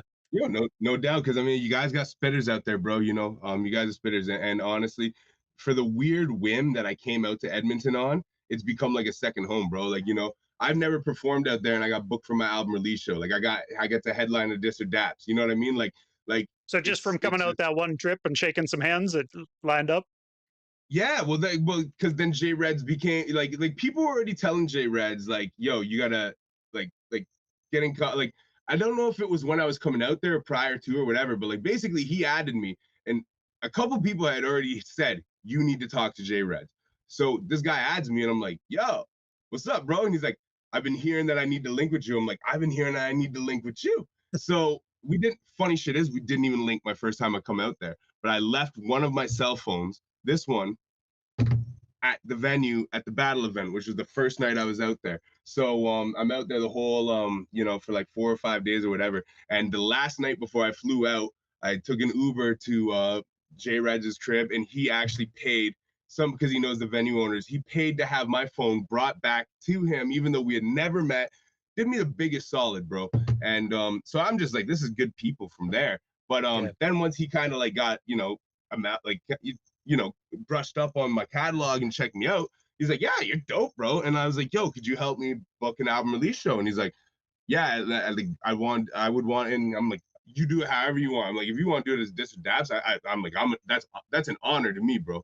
Yeah. And yeah, and we made it work. So like, I literally, the first time I ever performed in the province was my album release show in Edmonton as a Dis or Dap. I'm like, bro, like you can't get a that's a fucking high honor, bro. Like I appreciate the culture everywhere I go. And I'll say this: for the first time I came out to Edmonton and I went to that Freezer Burnt event, I have not been that proud of hip hop music inside of a venue for fucking years. Like the energy in there, the support in there. Um, Bro, that's when I discovered Poltergeist. Not discovered. I mean, like me personally, Yeah, my yeah, my my introduction to Poltergeist. Neckbone battled that night, and I could just he's tell. I'm dope. Yeah, watching that that. guy's funny as fuck. I'm like, this is the OG of the scene. I can tell. Okay, you know what I mean? I'm just like, I took in like, I feel like I got to take in so much of your guys' culture that night, and Edmonton I has a left. dope scene, man. I I, love I Edmonton. think it's an anomaly. There's a lot of spitters out in Edmonton. Um, I love yeah, Edmonton. Like I really love it a lot. So it's funny how just like a whim situation turned into like I feel like a mutual love. You know what I mean? yeah. Because I fell in love with Edmonton the first day I was out there, and I feel like the love has been reciprocated. So Right. it's yeah, I'm out there. I'm out there for my third time this year. Fucking So this who are you weekend. battling? What night is it going to be, and where's it at? These are the questions we Ilam. should tell the people. What's his name? What's his name? Ilium? Ilium or Iliam or Ilium, yeah, yeah. I've talked to Ilium. He's been on the show yeah, before. Yeah. yeah. So I guess that's who I'm battling. Okay. Oh, that's fun. Yeah, I know that guy. I play his music on Attic from time to time. I've never Yeah. actually seen him in a battle, to tell you the truth, but No, I think he's only got he's one probably battle got under the his belt. chops. Yeah. Okay. I think he's only Cool. got one battle under his belt. So it should be like I mean I mean on paper it should be a fair battle. You I already mean got your bars written? Because you should go watch the when I talked to him, we talked about his past as a notorious troll on the Edmonton Facebook community. oh yeah, And I didn't know I knew of the troll. He used to be known as Hades on this troll or on this Edmonton I've Facebook heard this. community. You know about this? Okay.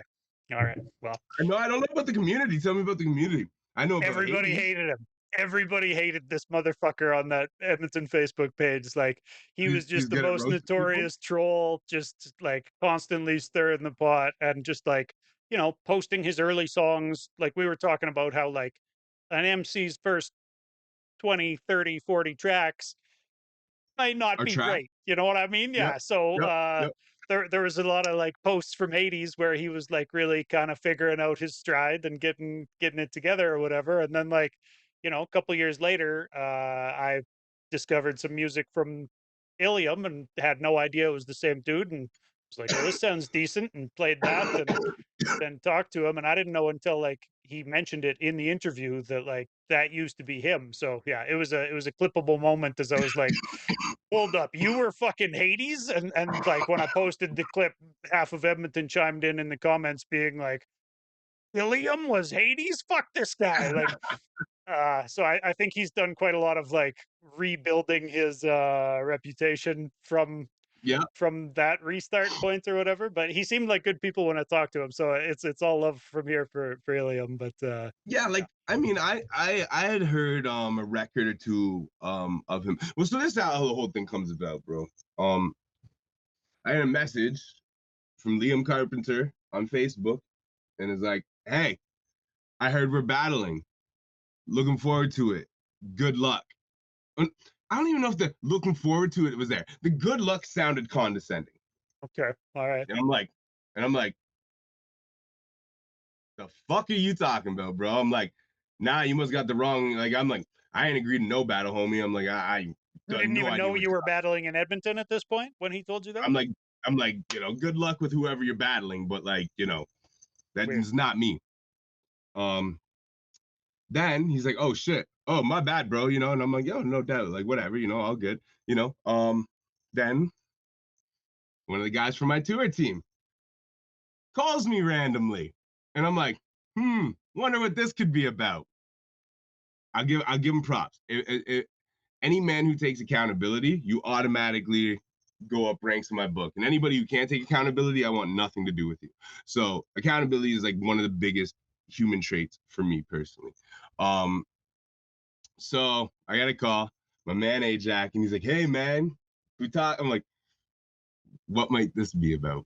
And so, anyways, he explains to me the discrepancy here, how things were planned and calculated, but between parties, nobody actually thought to message me and tell me that they figured, they would sign me up for a battle There you go.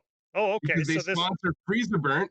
They wanted to do one battle on this. Like I've been out there, but like Lost Cause hasn't. That's my tour team, right? Like we've been around Ontario and shit, Montreal, whatever. But like this is their first time booking out there for their own shows, right? Excuse me. okay. So Yeah. and because they sponsor Freezer Burnt, they wanted to put a battle on the card, and they figure, instead of like stepping on toes and getting two Edmonton people to try to battle when that's Freezer Burnt shit. They're like, well, somebody on the team, and they're Yeah. like, well, who's better? Who's a better candidate than Malone? Not knowing that like I purposefully have not battled in the current format because the way I've always looked at it is this: even early KOTD days, like one of the guys on Breaking Records, Scott Free, he's one of the OG King of the Dot battle rappers. Like you look, he battled Bender, he battled, you know what I mean? Okay. Yeah. Like one of the guys on my team is like an OG, but like I never went that route because I've always looked at me like I've always looked at it as ownership, bro. Like I've never tried to get a deal. I've never tried to get signed. Like I've always done my own shit. And I've always taken pride in doing my own shit. And every time I've gotten the offer to battle, I've been like, nah, because I'm like, 3 rounds, that sounds like an EP to me. I could put out an EP and own that the rest of my life and eat off it. If I do this battle for you, I'm probably not even getting paid for a debut battle. And you own that for life. And it comes with a risk. It comes with the risk that I could potentially humiliate yourself. Yeah, right. Right? Yeah. So like, Sure. the fuck? Why would I do that shit? It just does not. It's a bad idea. It's just a bad idea. And It might be a good idea coming out to Edmonton though, because I think your music has a lot of potential to have a lot of crossover with the Edmonton battle rap community, right? it's battle rap, right? Like my, a lot of it is like this is a whole CD of battle rap shit. Yeah. Basically, Sure. anonymous, or actually, it's making not fun of that faceless MC we all hate so much. That fucking guy who needs to put his mic down already. Except I'll tell you this: every time there's a faceless MC in my song, he's a real MC. I just don't name them because I'm not a dickhead. But Sure. those faceless MCs and all those bars you hear, there's somebody on the other end of it, and that person knows. That person hears that they're like, but Sure. if they don't get froggy, then I'm not calling them out. You know what I mean? So there's I always have a specific target when I write. I live very much like inspired by things that Subliminals like that are a time-worn tradition. We always think that those MCs are dissing the faceless MC, and then you find out like dissing somebody. Yeah, exactly. Yeah. You find out DMX was going at Corrupt on fucking Party Up or whatever. Like with a lot of Biggie going at the Locks, or Biggie and Craig Mack were going at each other, or like Yeah. I love that shit, man. The hip hop folklore, right? So it's like, why would you not want to partake that yourself? You know what I mean? Even if it means nothing down the road, it doesn't matter. It's motivation, it's inspiration, right? I think everything great comes with some sort of inspiration or motivation. Like, if you're just writing to write, then the fuck are you doing? Yeah, I agree. You should want to get something out into the world if you're going to stand on stage with a microphone. Have something to say. That helps. Yeah, exactly. Yeah, so I gotta do this battle thing, man. I'm not like, I'll be honest, it's not like it wasn't in my bingo card for 2025. It's like not really something I want to do. Sure. But you know what? I'm gonna do it. And because I see like even Neckbone, he's a traditional battle rapper. He goes out there and freestyles. At least what I've seen. And I'm like, okay, so and he wins. And I'm like, this guy knows what he's doing. He does the old school format. And it's like, the thing is, if you're good, you're good, right? So I don't even know, like, is my shit written? No. Are parts written? Is there structure? There is, but I'm kind of more leaning on just like going out there and like using pieces that I have, but like judging it by the room, and just doing it the way that we used to do it. Yeah. Dope, man. I don't know. That should be dope. I wish that there was a league where that was the format. Yeah, I do too. Like throw on a beat, have a DJ, and pick a name out toss of some a hat, you know what I mean? MCs on stage and see who comes out the winner. Yeah. I You know, agree. I I I agree. love that format. I mean, you can get some sick punchlines and some really cool, like, rhyme schemes and all that type of shit, extra little word plays and stuff. But Yeah, yeah. Because when you put people on, it's a different thing. Yeah. yeah, when you apply pressure, bro, you get different results, right? So when you put people on the spot, you're gonna get different results than if they sat there and obsess over the same guy for a month. Now you might get like more lyrical miracle, not like with the month, but like you probably get funnier stabs at each other on the spot. More You know, spontaneous anyways, and kind of a little yeah, little more life to them. Yeah. But yeah, like a little more wit, a little more, you know what I mean? It's like who's more cunning, you know what I mean? Like who's more witty, who can just make people laugh better, bro. That's how I'm treating the battle. I'm not treating it like if he's coming up with some lyrical miracle shit, he's sadly mistaken for what's about to happen because I'm just going up there too. But he doesn't sound like that. Now that he's he telling doesn't. me No, that, I wouldn't take Ilium as lyrical miracle guy. Most of his stuff now is almost like slow flow, like clever wordplay, punchline bars and stuff. Um, yeah, no, it's still kind of real lyrical real miracle, laid back flow, but but laid back. uh, Okay, cool. Yeah, it's it. yeah, I'm like real that laid too. back. It's not like real quick, like Yep, I like how many that. I like that. syllables can I fit in a bar rap? It's Yep, yep. yeah, just Yeah, slow so I wordplay mean, we more, might but we might both be going up there just to fucking roast each other. Like that might literally be what we end up doing, roasting the rhymes. Like yeah. if he's an ex troll, you know, Just do you go know have what's fun, man. ironic? I think that'll be a fun fucking battle between the two of you. Yeah. Ajax is calling me right now, the same guy. Well, Yeah. one second.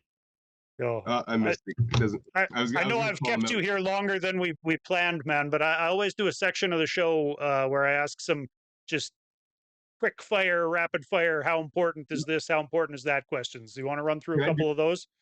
I would absolutely love to. Like, I mean, I'm in no rush, so whatever Oh, you want to do.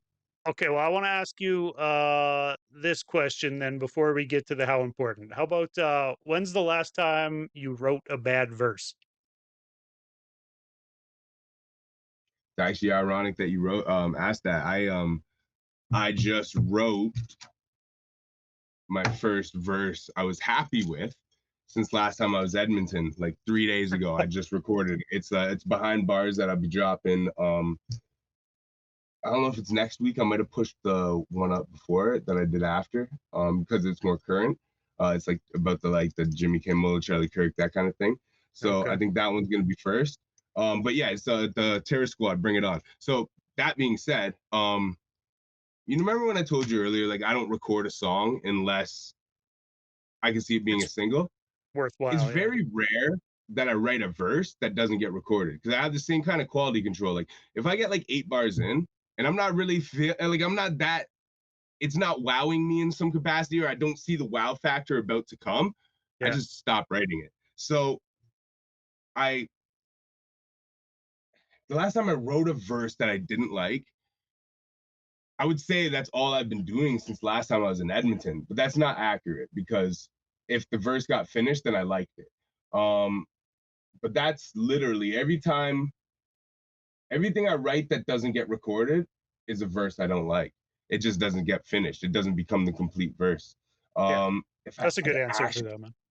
yeah, I can't, I really don't. It's very rare I record an actual verse and I go back and I'm like, wow, I was on some bullshit. Like I care too much, Yeah. I care way too much about it. Um, and the only one that comes to mind was a paid feature, and that motherfucker would be mad at me if I put that You verse. said it out loud. Yeah, so yeah. Okay, That yeah. yeah. No, that's a good answer. That way, like that question is just a way for me to ask whether people write every day and have binders and notebooks full of lyrics that never see the light of day, or like you said, pretty much everything they're writing is hitting a record someplace and being released as a finished product, right? Yeah, now mind you, that isn't 100% what I said. I just said the verse doesn't usually get completed if I don't Right. see where it's worthy to be recorded, right? That makes Because even sense. though like I used to go to the studio, so I used to be very. That's why one of my reasons when I made my comeback was like, you're not recording it unless it's a behind bars like video thing you're doing. You're not recording it unless you would do it for a single. like what, because you're wasting your time. You know what I mean? You only can record so much stuff in this time slot, and you always have stuff after that didn't get done, right? Yeah, when you're paying hourly at a studio, it's a different game than in your Yeah. basement Now at I got 2 a mic. a.m. Yeah. Yeah, yeah. I still carry that, like, it's kind of same like morality, but it's like you have a lot more freedom. So that part's cool. But yeah, I don't you know what? Actually, I'll say the last verse I wrote that I didn't like. Let me be accountable. It was on one of these behind bars. It was the one I did on the Rich Niggaz beat by Juvenile, Papa Roo, Lil Wayne, and Turk from the 400 Degrees album. And I want to say I hate the verse. Like, there's a couple bars in it that are sharp, and it's like, you know what I mean? But it's like, it, That's a tough we're topic to jump on. The we're hands down rich the N worst behind bomb bars. Yeah, yeah, I know, for a right? Yeah, white guy to yeah, jump on. Good yeah, luck, homie. I yeah. think I I would mean, have just kindly turned that one down myself. But no, I love that beat, man. Dun, dun, okay. dun, dun. I'm on fire. I used to love Cash Money records, bro. Like, I had all those early albums. Actually, rap nerd conversation sidebar real quick. I don't know if you ever listen to Cash Money. You might be like, oh, that shit was whack, but I loved that shit. I But mean, it's just Wayne, really. Young Money more so than Cash Money stuff. yeah, yeah, I prefer Cash Money over Young Money, man. Cash Money, that dumb records. But Juvie the Great by Juvenile is not only the best Cash Money Records album to ever be made, it is also probably the best New Orleans rap album by a popular artist ever created. Juvie the Great is a classic album, in my opinion. That album is fucking incredible. I mean, it was Worth career staying. making for him for sure. I mean, like he's still a name that people know because of that album. I No, would well, say. that's the comeback. That's the comeback album. We're 400 Degrees is the album he's known for. Oh, okay. Juvie That the was the first Great. one after the Hot Boys broke up. 400 Degrees. 400 Degrees was he left Cash Money and then he came back. Like, he did Project English, which had like Set It Off and You Got It From Your Mama, and then he left. Okay. And he came back and did one more album with them, and it's Manny Fresh, but it's like the best Manny Fresh production ever, and it's Juvenile's just like bro, as a rap head, like if you like Scarface the Fix, you'll like Juvie the Great. I All right. promise you. I gotta go give it some It's a attention. Yeah. fucking good album, but it's the album that has Slow Motion, Bounce Back, I Need It in My Life, like that record was a heater, and that's probably like one of the worst records on the album, bro. Like man, like oh my And it, god, the title track though, probably the best record Juvenile ever made. Like, it's so fucking dope. Like, bro, it's fun. And like, imagine like Scarface Vividry, but like with New Orleans violence. Cause you know how yeah. fucked up New Orleans was, right? Like, it's like, bro, it is an Man. album. Like, it's slept on album. But sorry, continue. No worries, man. You mentioning the whole like Jimmy Kimmel, Charlie Kirk thing made me want to ask you this question that sometimes puts people a little bit on a hot seat. But does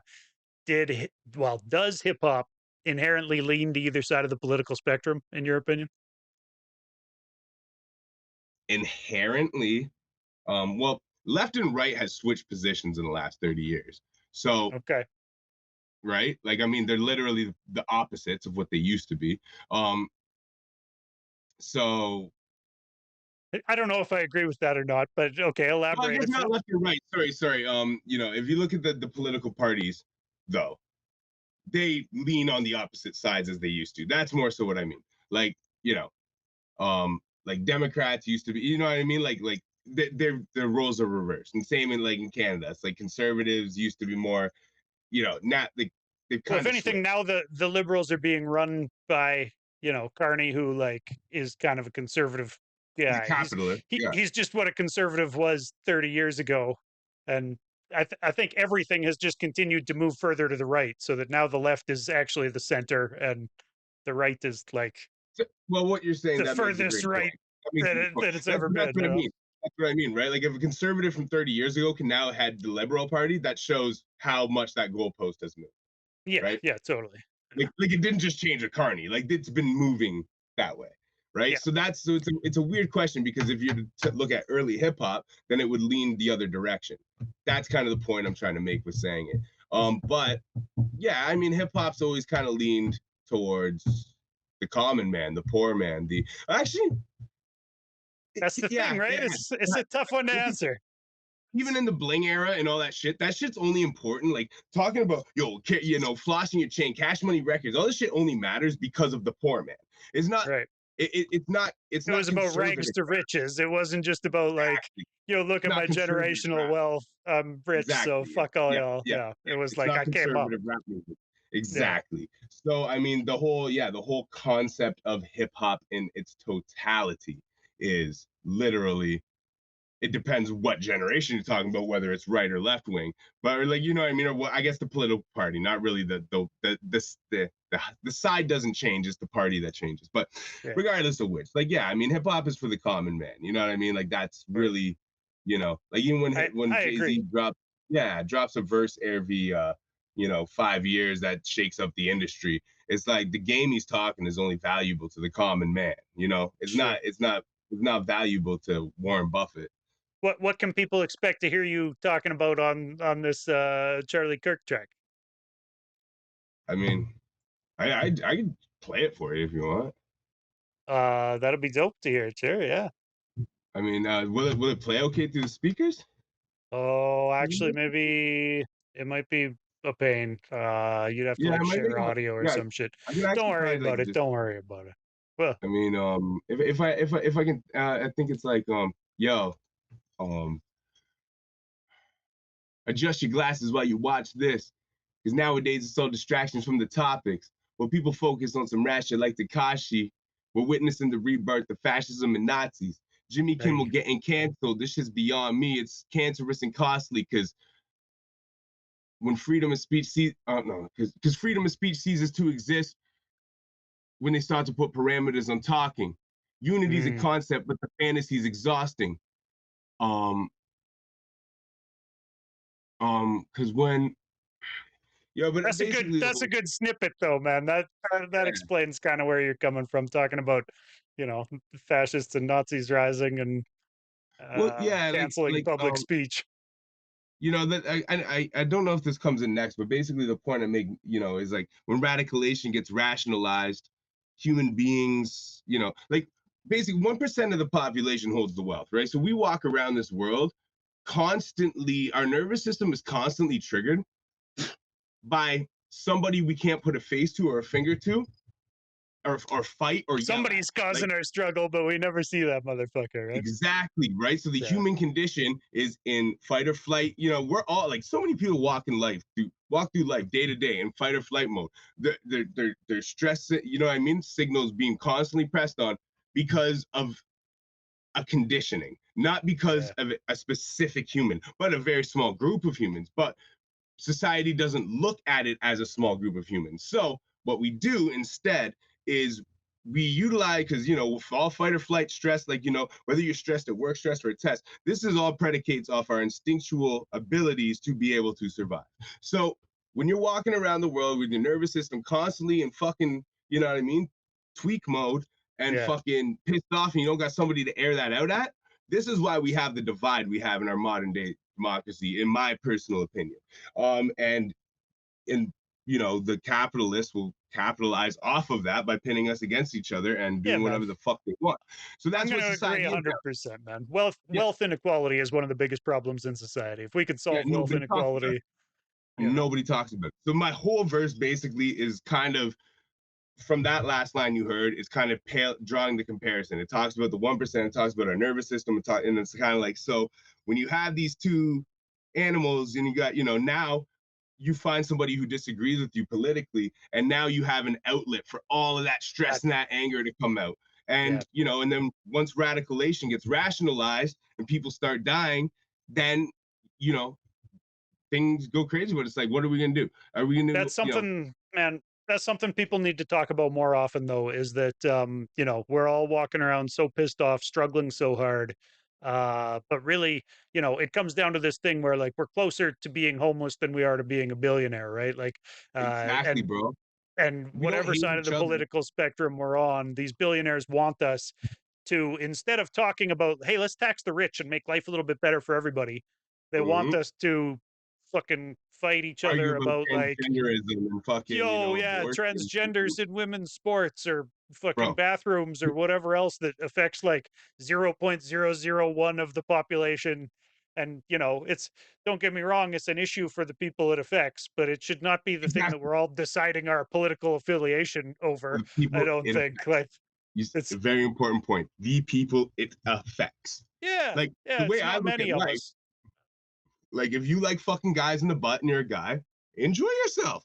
If you Yeah, want to get your dick chopped off and be a girl, or you feel that you are, don't let me say it, that belittles it. But like if that's what you feel like, go for it.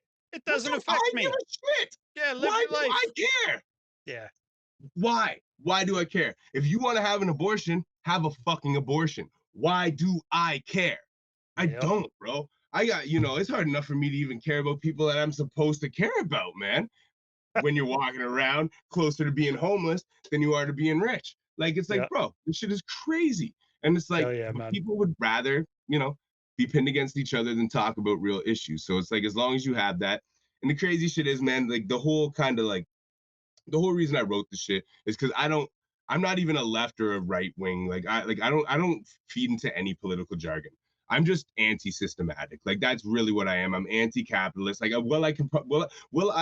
will I participate in a capitalist society? It's like, well, yeah, I don't really Of have a course, choice. yeah, no, it's not a So gotcha moment to be like, "Oh, but you have a cell phone." Like, that's some low no, level I thinking to try bootleg to, t-shirts. I rap. I fucking, like yeah. I We I all I have to have a pay our nine to bills or I we're have a on the nine to streets. five job. I also work in the finance industry. You know what I mean? Like, Yeah, get that. You know what I mean? But like, when your eyes are open to shit too, it makes you view things. The whole point being is like, my only political view is anti-capitalist. Like, their capitalism can work, but crony just to capitalism does not work.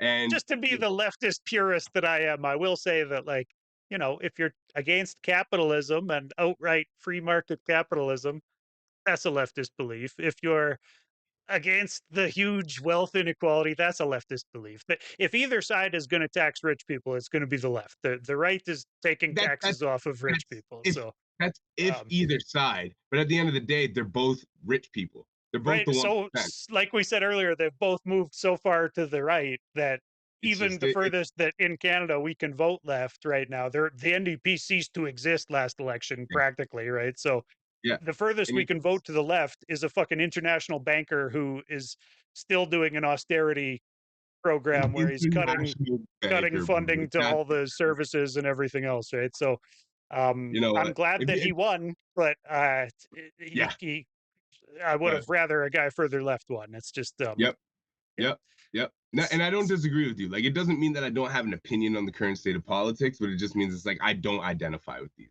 I don't vote. yeah, I do not vote right, because I don't identify. Like, the only time I ever voted, I voted the Green Party when I was like 16, the year I was able to vote, and yeah, because I could kind of identify with it. right. I talked my dad into voting, or tried to talk my dad into voting NDP the before that, because I couldn't vote at the time. And I don't think that he did. But I tried because they seemed to be something back then. Like, we're talking like 20 years ago, bro, right? Like, Yeah. Hey, like this is bro. dude, Back then even NDP, 10 years ago, like Jagmeet Singh fucked some shit up, but he was also a guy in Toronto throwing hip hop parties, right? Like the dude was that's closer true. to me than anybody else in the Then political yeah, fucking spectrum was. Like, right? yeah, I saw Nardwar Hand sing a fucking Dead Prez record. And the look on Really? Singh's face was like, "Whoa, these dudes!" Yeah, watch the Jagmeet Singh Nardwar interview. No He shit. freaks out over it and is like, "Yo, we used to love Dead Prez," and like as soon as I saw it, I was just like, "Yo, if this guy loves Dead Prez, like, you get Yep. my vote, sir." Like, But it, but that's the thing, right? Anyone is corruptible, right? You know what I mean? And just because you like a music that speaks to a certain demographic of angst, it doesn't mean yeah. that you actually live your life by that definition of He angst, was also the right? guy pulling up in like a sports car with a fucking Yeah. fancy watch But and shit on. you So, know, I can't yeah. tell you how many people, when it was cool in high school to be punk rock, I seen yelling "fuck authority, ride a majority," and like these guys now work with suits on. Yeah, so many guys didn't realize that that fucking Rage Against the Machine song, Bro. was against the machine. They fucking missed that part. Yeah, they made, bro. I love, man, Rage. Dude, they're one I of the love. best live shows I've ever seen. I saw them perform in San Francisco at a Rock the Bells festival just before Wu-Tang got on stage, and it I was started going. fucking nuts, bro. I started going to Rock the Bells the year after Rage did it. I'm so upset. There's if there's one group, like, all right, Michael Jackson, my favorite artist of all time. I never got to see Michael Jackson. Yeah, That's my biggest regret. Because, well, it wouldn't have made a difference. But when This Is It came out and he was gonna do that tour, like, I had a chance. I could have tried to buy tickets. I did try. I looked, and they were $700, and I said, oof. nah, I'm And that good. was back then. Yeah, But mind you, he died before the tour, so it didn't matter. Anyways, everything would have got refunded. But if that was me now, I would have found that $1,400 and bought those tickets, because when the fuck else you ever see Michael Jackson perform again, right? right. So, Yeah, and my only other real like regret musically is that I never had made an effort when I was younger to see Tragically Hip. There's another one, because you can't do it anymore. And yeah. the other one is Rage Against the Machine, because as far as I know, they don't, well, they hardly even do shows anymore, but like very capitalist now. Like their shows are very part of the capitalist system. Okay, It's like, all you right. know, and I can't, and I'm sorry, and I don't want to hold people to that when like this is your career. Like I get it. Like I just said, I'm probably anti cap, but I play that capital. You know, I'll sell a verse, I'll sell a feature. Like I want to be a millionaire. You know what I mean? Like, because not because I want to be a rich pompous prick, because I just want to be able to live the same way I do now, but comfortably. Like Yeah, I don't want a bunch of get rich rid of the shit. stress, right? Exactly. But aside from that, man, I can't let the guys who literally on their album of covers put a picture of a fucking dollar bill and said, "My personal form of public protest is to write messages on money because it passes hand to hand." And I'm like, yo, this is the most inspiring thing I've ever seen on an album line notes. Yeah. And now you're gonna tell me you charge like $800 for your concerts and allow resales, and it's like, nah, man, Protest music is such a tough thing to it's you such a got, tough line to walk because you yeah, want to you get got. it to as many people as possible, but like you said, to do that, you've got to be intertwined with that big evil industry to quite a high extent, right? Yeah, well, do you know what else you could do, man? You know, the Rolling Stones played El Macambo for free. Like, Yeah. bro, what Well, happened to I was musicians? just thinking, we have the ability to go direct to fan bases, right? Like you don't actually even need to play that big show, especially if you're Rage Against the Machine. Just That's put what an just, album on Bandcamp and a lot of people will buy that shit. and why can't you do, instead of like what is so important in any of your four guys' lives, five guys' lives, that you can't just do like triple the amount of shows every time you decide to tour every 20 fucking years, Yeah. and do fucking reasonable sized venues that people can come in and like have a real music experience. Like, why do you gotta do state, like it's like, bro, like, do you know what? I'm not even gonna say that I think it has anything to do with their systematic views. I think they're just fucking lazy. Mic dropped. All right, let's do this. How important is segment here, man? I'll There's no rapid other fire. excuse, man. I can't believe that Rage Against the Machine's a facade. So I have to say they're just being lazy. All right. Yeah. Okay. I'm with it. You know? That could be. Well, and the thing is, at the same time, it could be a lot of things, right? I mean, guys have families. We've all, if anybody in the industry knows guys who have a kid and then you don't see them in the music scene for the Yeah, next 12, 13 years until that kid's old enough to fucking take care of themselves on a Friday night. Uh, yeah. you But know, how driven um, are you, right? Like that's kind of what it is, right? It's like, and that's cool. You don't have to be the most driven, but but if they they've only, made their $1 million and they're like, yo, I'm going to sit at home in my fucking, it's family time now. I did my part. if that music I can meant respect something it. when they made it, if it meant more than just an opinion to them, Yeah. which you get the feeling like it does, that's what makes it so powerful. They should recognize that that music has never been needed more than it is now, Yeah. and their plight should not be doing that. It should be Just, doing, I, bro, I take can an agree extra with three that. weeks off the road. Take 3 weeks off the road. Is the message of like, think about how many people you influence. Like, bro, at a certain point, yes, Like me an active father, somebody very close to me is a deadbeat in my family, and I always swore I would not be that. And so I that is to me the most important thing in the world. But at the end of the day, right? And I'm not take your personal bias out of it. Think about your responsibility socially to this planet. If you can Yeah. If 70 you've got the power to do it. Yeah. influence 750 100,000 people, or your two children at home, I'm sorry, but your children got to take the fucking back seat once in a while. It's your social responsibility. Like, come I on, like man. that, man. I like that. It's true. I don't Do you feel care. social responsibility in your music? 100%.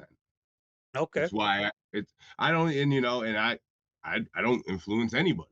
Yeah, I you mean, don't often get on a soapbox from what I've heard in your music about any political views or no, anything like that, no, right? no, no. Yeah, like if you deep dive, like there's usually like a record everywhere. Like yeah, every like what am I 60 something behind bars, so like 30 something. There was something that was kind of like talking Okay. about capitalism. I'm really Here and there. I mean foundation. I got a whole music video that's the foundation is built. You can't. It's all about basically just the way the banks run the planet, but it's very simplistic. It's not like a barsy song. It's kind of more of a vibey song. Like, but I'll send you the video. It's pretty cool, man. I play I play the businessman, the activist, and the homeless person in each verse. Okay. Kind of like all the different like tiers of the type of people that society breeds, the capitalist society. It's pretty cool. But yeah, like I mean, I think it's generally my standpoint when I talk about anything socially in my music, but I don't do it often. No, Yeah. for one, I don't find it's appreciated the way that it was like for us 90s kids who grew up on that Right. shit. Like we appreciate good like social, economical, like talking points in our music and like like and purpose. I don't think anybody born after 9/11 gives a fuck. And I wonder if You think it's that just because they're young still, or like, well, I don't no, know though, we because cared we when we liked were young. political music when we were young. Yeah, that's No, true. they had no influence. They had no influence. We turned on TV when we were 3 and saw Public Enemy, bro. Like, you Right. know what I mean? Like, Elvis was a hero the The most, but he most, never but he meant never shit meant to shit to me. me. He's a Cause straight he's up straight up racist. racist. The sucker was simple and Still plain. in plain motherfuck Motherfucking him and John John Wayne. Wayne. Yes, Cause I'm sir. black and I'm proud, hype and I'm mad. Most of my heroes don't appear on no Hero no stamp. stamps. Yeah. I got the shirt with a bunch of stamps with I think it's like a No, couple hundred different. Yeah, yeah. I ordered that shit, man. Fucking this some says most of online my company. heroes. Well, no, it doesn't actually have the quote. It's a bunch of different like it's probably, I don't know, 100 different MCs with their faces on stamps just on the shirt. That's so So it's just a fire. play on that line, right? But yeah, I wish my heroes appeared on stamps, man. Can you send me a link? Does that still exist? I'd have to look at the tag and see what company made that shirt. It's been a while since I bought it, but yeah, yeah, it was super dope, man. Um, That's so sick. That's such a sick fucking shirt I see idea, the man. bootlegging idea in your mind right now. That's Actually, well, that could yeah, I don't want to work talk very to, good. like, I almost feel like off the record is better, but like, I have a clothing brand I'm starting, and like, I don't want to be the face of it, so I can't say anything about it on here publicly. Sure. But Okay. a lot of like ideas, and one of the things is kind of in that vein. So once you said it, I'm like, oh my god, how did I not think of that? It's like when you hear a dope verse from a rapper, right? Like Black Thought, and you're like, how did I not? Ah, yeah, You know right. what I mean? You hear a wordplay about a gun, and you're like, "How did no motherfucker think of that simple wordplay about a gun Right, in the last bro? 30 years of guys rapping about guns?" And no one's thought to say, I don't know. I I can't just think heard of it one. off the top of my head, but I hear them Yeah. in Yo, impressive gangster rappers bars still, and it's like, I heard how do one you just think the of a new other one? day, bro. Just the other day. It was I don't know if it was Ines or if it was I don't think it was Four Eyes. But I heard one just the other day, bro. Like in a reel I scrolled past. I'm like, it could have been 38 Spash, but man, either way, it was a gun bar, and I'm like, how did That's half of nobody the fun think of of hip that? hop at this point is that it's like so deep in the same cliches a lot of the time that like Oh yeah. it really is amazing that guys still come up with new ways to flip those same cliches. Yep. Yep. Sometimes I compare that element of hip hop, that aspect of hip hop, to um, like comic books. How comic books, they've been recycling these same heroes over and over. So it's like if you pick up a new comic book off the shelf about Spider-Man, like he's fighting Dr. Octopus in it. He's, but there are new fucking elements where like, now he's got a cell phone or whatever the fuck, right? Like there's just always new takes on the same old shit. And yeah, that's the same thing that hip You know, hop seems to be doing, is just like beating the same tropes to death, but coming up with fresh new ways to fucking wow. do them over and over again, right? Do you know what's so cool about you saying that? And like, obviously, you didn't mean to do this, and I don't know if that was your last question, but if it was, this is like the perfect closeout. But it doesn't matter anyways. Like, if you got more questions, I love talking. But it's so crazy you say that because the next song I'm dropping, literally October 10th, it's scheduled. It's a music video. It's called "How I Met Your Mother." It's a story song. And I know you're a rap head. I don't know if you're one of those guys who likes like the like 70s shit. Do you like the cassette rap era? I mean, I never listened to it on cassettes, but I do definitely like, Like you listen to it on old YouTube and school shit, rap. like Yeah. Grandmaster Caz and like like do you listen to like old Furious 5 tapes and I fucking don't anymore, but I when I first got into hip hop, kind of at the 5 year mark of digging through people's catalogs and stuff, I was you like, went yo, all I'm the way gonna back. go all the way back to like, Criminal Minded and fucking Oh yeah, some of no, those no, like no, mid '80s that, shits. Before that, not so much. I mean, I no, know like, okay, the classic fucking Sugar Hill records or whatever. okay. Like I know So bits and pieces, but no, never too deep. all right. So one, all right. So well, based on that, what you just said there's two things I gotta say. For one, if you never spent a month listening to "By All Means Necessary" by Boogie Down Productions, I suggest you do so. Yeah, I did. Yeah. That was in the list. Incre- Yeah. Incredible album. Yeah. EPMD, same thing. Yeah. Um, um, That era I covered pretty that era, fully. you've like, okay, you've Yeah. done more than define If culture. you go 10 years before that to like, the Yeah, Grandmaster Flash and the Furious Five, I mean, not so much, okay. but yeah. So there's the era of hip hop that's all cassette tapes, right? Before really they signed deals, everything was done live in clubs, and people would get a cassette, they would record it, and then people would make copies of those cassettes and they would Right. spread through the hoods, and they were like trading cards. So DMC, I had the opportunity to interview him. One of Dope. my favorite interviews ever. He's and hands down, tell me how the biggest pioneer and like superhero in rap music, like as far like what I mean, like the first of the first three superheroes. Tell me how Yeah. he is nicer than 95% of every other rapper I've ever met in my life. And this guy is literally like God. You know what I mean? He's literally nicer than like most rappers I've met who are like of some stature. Like, Yeah. like as a human being, he is a nice, good, genuine human being. And this guy is like, bro, you had no right to have an ego if DMC can treat me the way he treated me. You know what I mean? Yeah. And but that being said, That says a DMC, lot about how much history hip hop forgets, though. yeah, A lot yeah. of people don't go back and do their homework to know that that guy deserves his flowers like he does, Not, not only that, but DMC is a collector of the cassette era. So DMC, if I'm not mistaken, is one of like the globe, like world leaders of like having the best cassette collection of the early days of hip hop. I think, So, like, I actually think that DMC, like, correct me if I'm wrong, if anybody does their Googles, but like, I think like if there was like a list of like like people who are known to have the best cassette collections of that era and like the yeah. most cassettes, and like I think DMC is like on the list of like the top 10.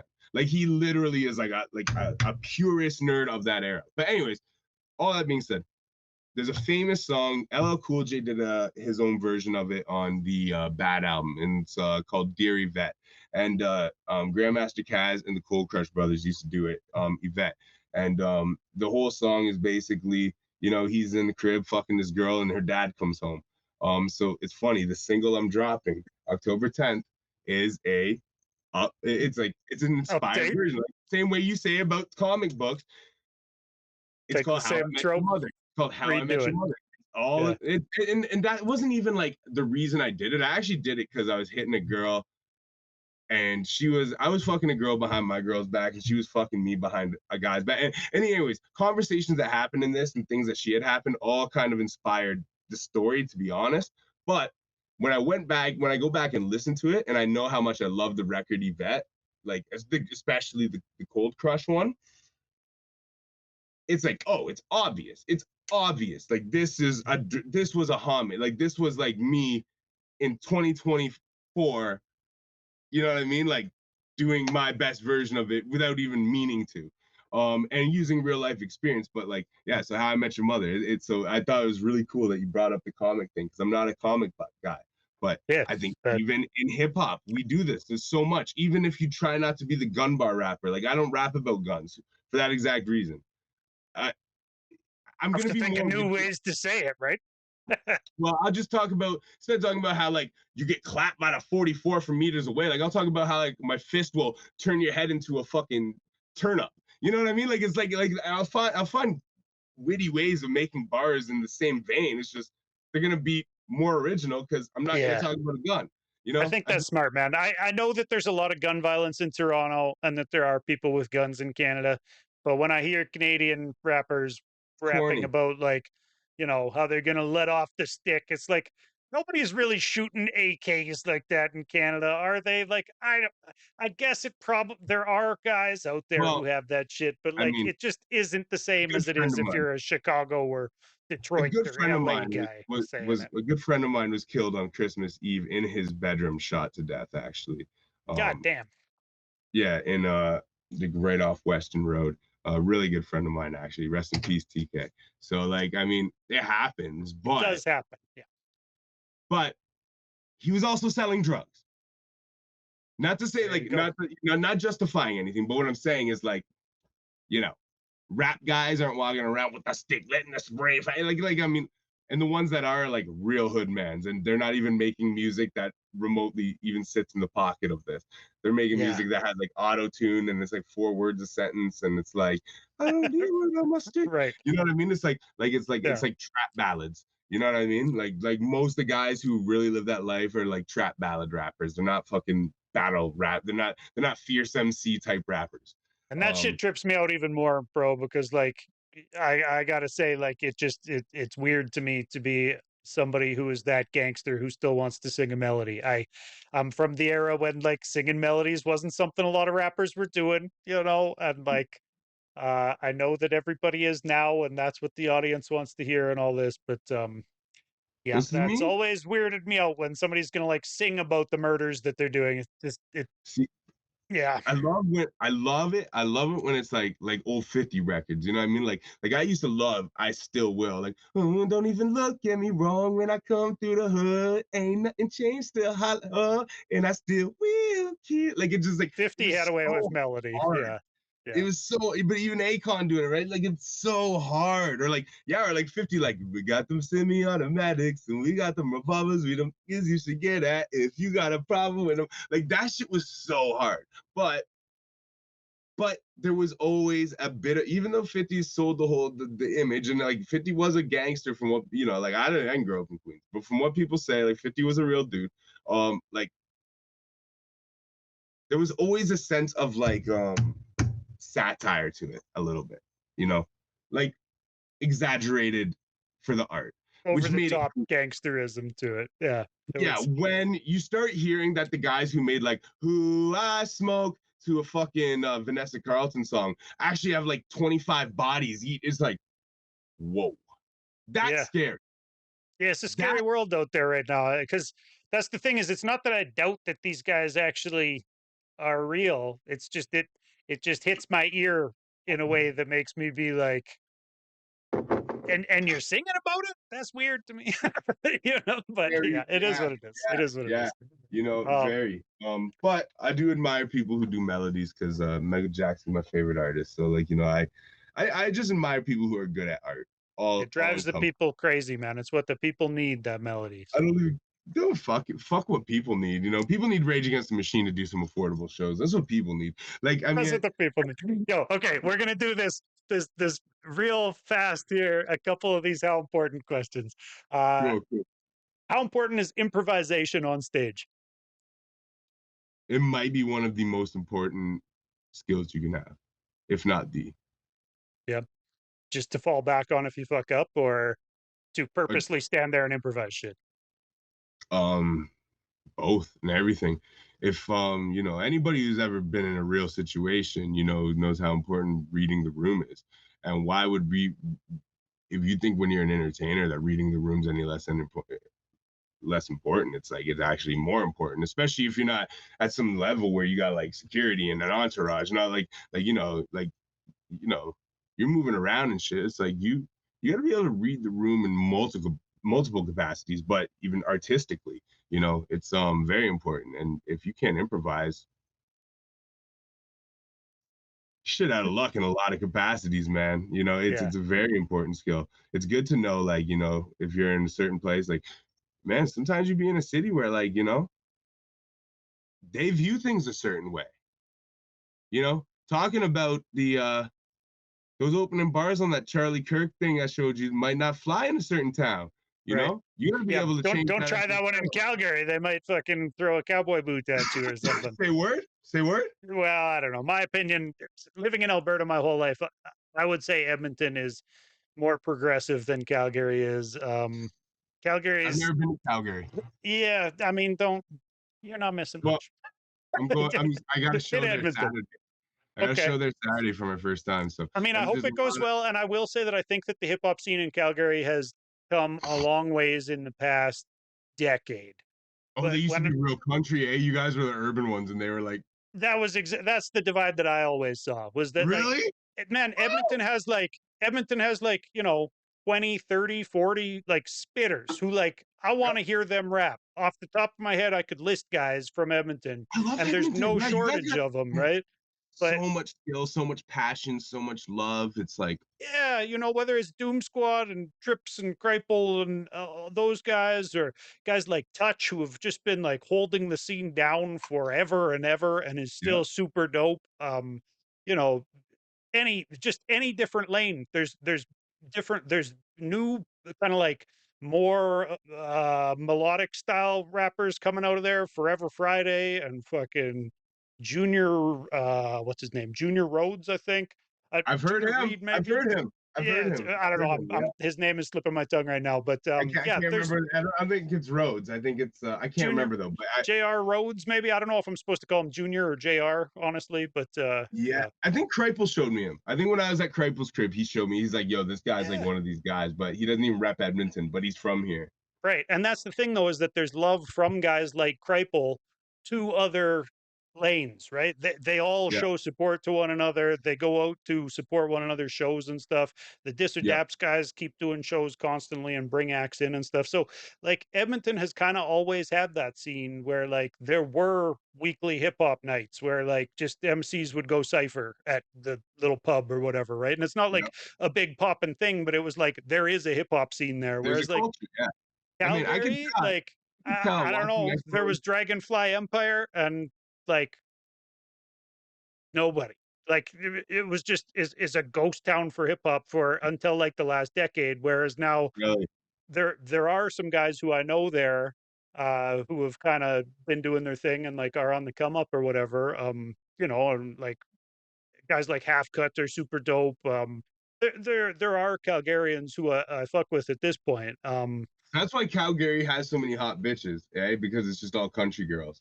It's super like, dude, it's where like if you're an American guy who's coming up to like be an exec in the fucking oil industry, that's where you move to. Like it's a bunch of the more like exec oil field guys, Really? whereas Edmonton is like a Edmonton's bunch the of like worker. blue collar workers who fucking travel to Fort McMurray and live in Edmonton or whatever, right? Like uh but Edmonton just has like more festivals, more fucking more culture, man. More Yeah, it's more urban. more It's urban. more It's urban. widespread culture. Yeah. Calgary. Wow. Wow. I never realized this. I'm so glad you told me this because like I love that understand. I mean, as you can That tell might me, piss Calgarians off to hear me say that. I don't know, but it that's might, my hill, but and I'll die on it, man. I think yeah, I mean, Edmonton is my I favorite love city to in Alberta for understand sure. things culturally, and I love to understand things from a capitalist standpoint. So where I grew up, not that you really care, because not like you'll ever come here, but Brantford, Ontario, like statistically, we were the my whole life we were the ghetto of Ontario. So like it's a relatively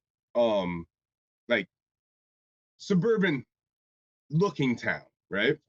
And like, people think like, oh, Brantford's a nice place, right? But it's like It's never been a nice place. It's never been fuck all here. There's never been opportunity. There's never. But the thing is, if you look at a big city and you look at what statistically makes the ghetto, it's the lowest income area where people move to who have this, like you Yeah. can afford to live. Yeah. For bro, literally my whole life up until like maybe like 5 years ago, when all the other towns around here filled up, because we're just outside the GTA, just outside Hamilton, just outside the Tri-Cities. We're in the middle of all of them.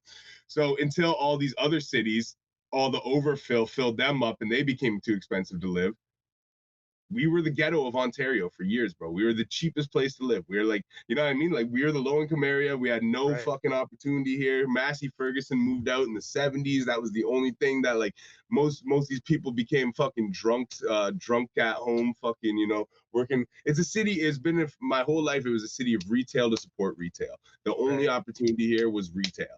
So, like, it was literally the ghetto of Ontario, But when I say that, people get upset and offended because they take pride in the little fucking, bullshit. Everybody's got Yeah, local pride and shit. It is what it is. I don't know. Everybody's hey, got so do opinions I, on so do different I. places. But I A lot of like it. Calgary people hate Edmonton, right? Like there is a rivalry there that goes Yeah, a little bit deeper than just the hockey or whatever. Like yep. even voting wise, right? Like Calgary is a lot more You know, we're conservative, separate. whereas like Edmonton actually every provincial election in my entire lifetime has went orange. Like they vote provincially NDP in Edmonton. No Um, shit. yeah, No shit. whereas like Calgary is like, I mean, the cowboy hat thing is that's what you get out of Calgary. You get cowboy hats and like country music out of Calgary, Yeah, yeah. and like the No, see, Stampede, right? Like the Calgary yep, Stampede or whatever. yep. Like I've never fucking been Yeah, to it, but I mean, I guess I'd people love to go to it. perform there and shit. Yeah, I it'd would be love to something go to see, man. Yeah, it'd be something to just see. to see the women, man. Just the women, bro. Sure. Man, you guys got a lot of hot women out there. That's for sure. It's like every day, friend suggestion pops up on my Facebook of like the hottest girl I've ever seen in my life, and I always click it. I'm like, Calgary, and I've never been able to add them. Now I can because I'm coming to Calgary. So I'm like, There you go. Yeah, woo! you got Yeah, shows. but You're on the road, man. Big star here coming to town. not, I wouldn't go that. I wouldn't go that way. But it's Oh like at least shit! if you know this proximity that exists, and it's like, well, I can shoot a shot. I'm not gonna shoot a But shot with somebody. What am I gonna do? Fly somewhere for? Come on.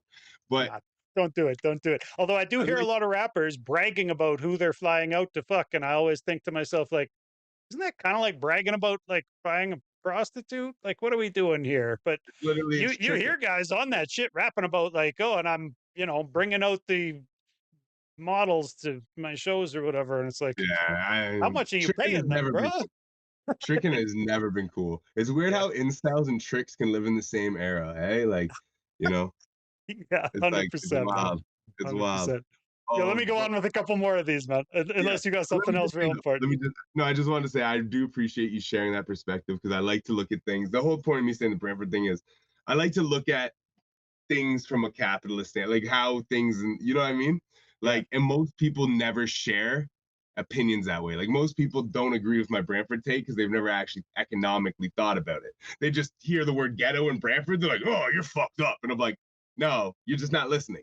And for as much as a lot of people like to say, like, oh, I don't pay attention to politics or like think about economics and things like that, right? Like, people don't No, want to have those conversations, but like, those things do affect every facet of our life, whether we fucking want to acknowledge it or not. Like, they're literally, shaping the landscapes that we live in, they're fucking literally, influencing why people move places, all that, man. it I literally is often the talk about only Alberta thing. like it's been a magnet for idiots. This has been the place Yeah, where people who are undereducated but want to fucking pick up a shovel so that they can buy two houses and a jet ski move to, right? For like yeah, fucking yeah, yeah. four generations at this point. Like, so when people from across Canada look at us and go like, "What the fuck is going on in Alberta?" That these guys are like banning books and fucking, like our You UCP have banned government. books? Yeah, bro, we're the fucking Florida of the North. Like, if I'm not careful, Danielle Smith's gonna send the jackboots to kick my door in, bro. Like, Whoa, whoa, whoa, whoa, she whoa, went whoa, down to whoa. Mar-a-Lago. Like, we're ruled by MAGA up here. Like, she went down to Mar-a-Lago. She is in lockstep with everything the MAGA does. She fucking does it right after them. Like, I'm seriously worried that if there's an invasion of Canada, my government of Alberta is going to be like, yo, we're just We're American happy now. to be American now. Like, and uh will flip that. I personally, I think, and this is a little bit tinfoil hatty, but also not really. Uh, there's Republican money going to promoting all these right wing ideas. Like when you hear about Alberta separatism, like, bro, I've never met somebody in real life. I've lived here my entire fucking life. I've never met a single person who told me that they want to separate from Canada. So that's about how It's popular it's that fucking belief is. it's But an idea that's being pushed, and it's an people are idea that's being it's pushed being by fucking with foreign bots on money, the by internet, money. right? We've got Republican billionaires and Russians paying for foreign bots to try to fucking destroy our democracy. And yeah, it works because a lot of people out here, like I said, are idiots who have like a grade 4 reading level, like straight up the North American average reading level is grade 6.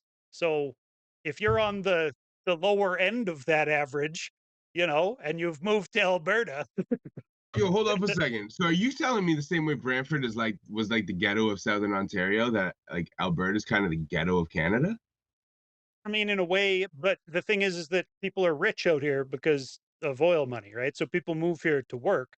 It doesn't make them smart; it makes them rich. But Yeah, then they're but easily this is the point I always manipulated make. to keep voting against their own interests, right? So, This yeah, is the point I always used to make, right? There's some beautiful mansions in Brantford. There's like whole neighborhoods of them. But the person who can afford a mansion in Brantford couldn't afford a three-story house condo in a regular downtown building in Toronto.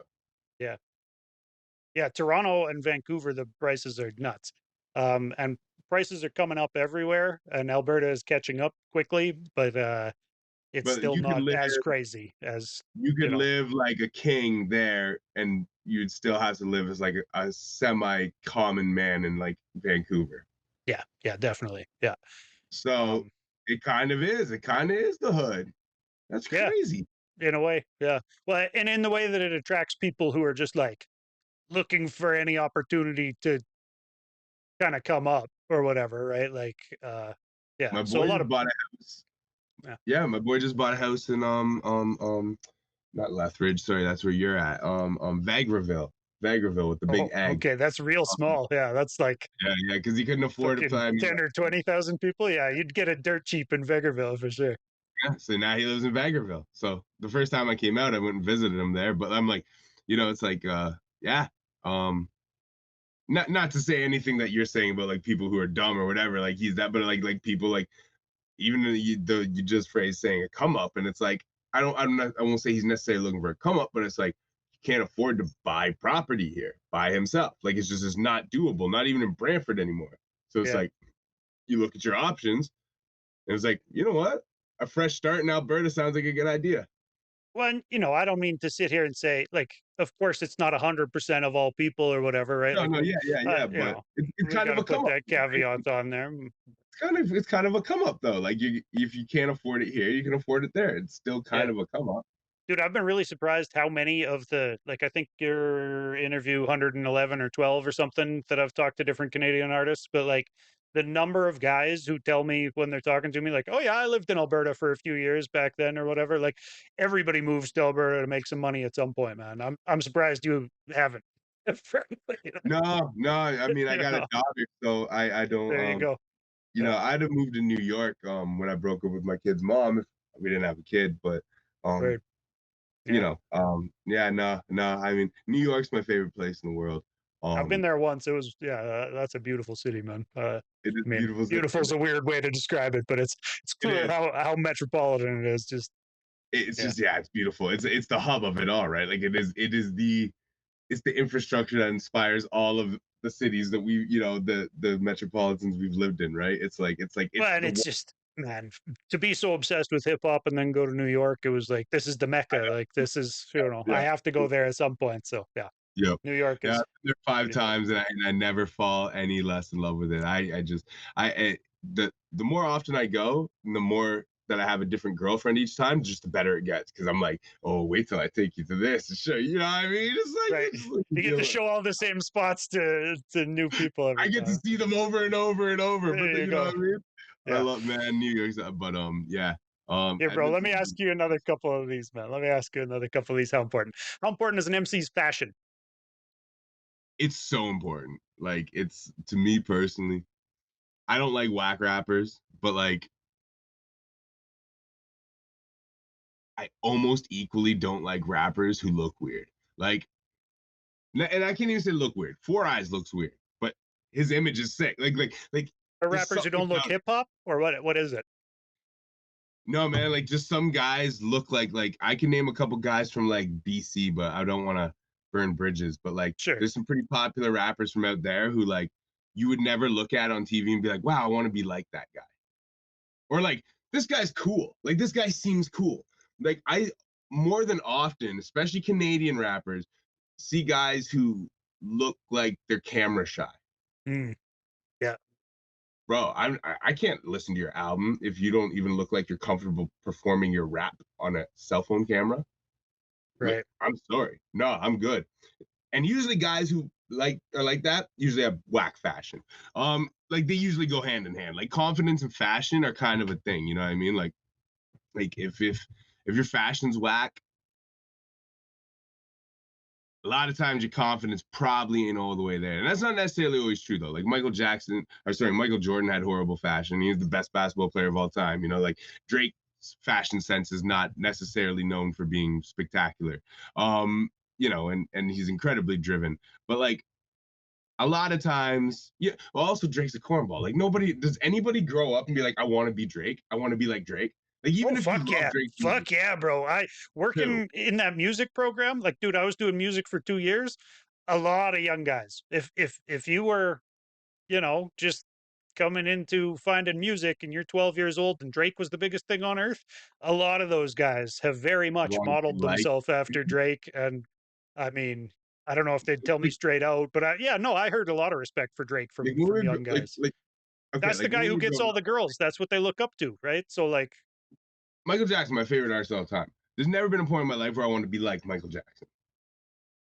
You okay, know, I can yeah. just appreciate the art, but it's like Michael Jackson's a bit of an anomaly that way, I think. He you're a he had very a weird fruity, weird image. guy.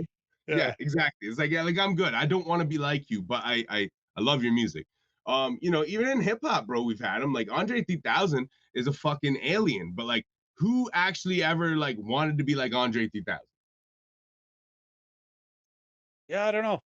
I mean, to a degree, I could relate to Andre 3K.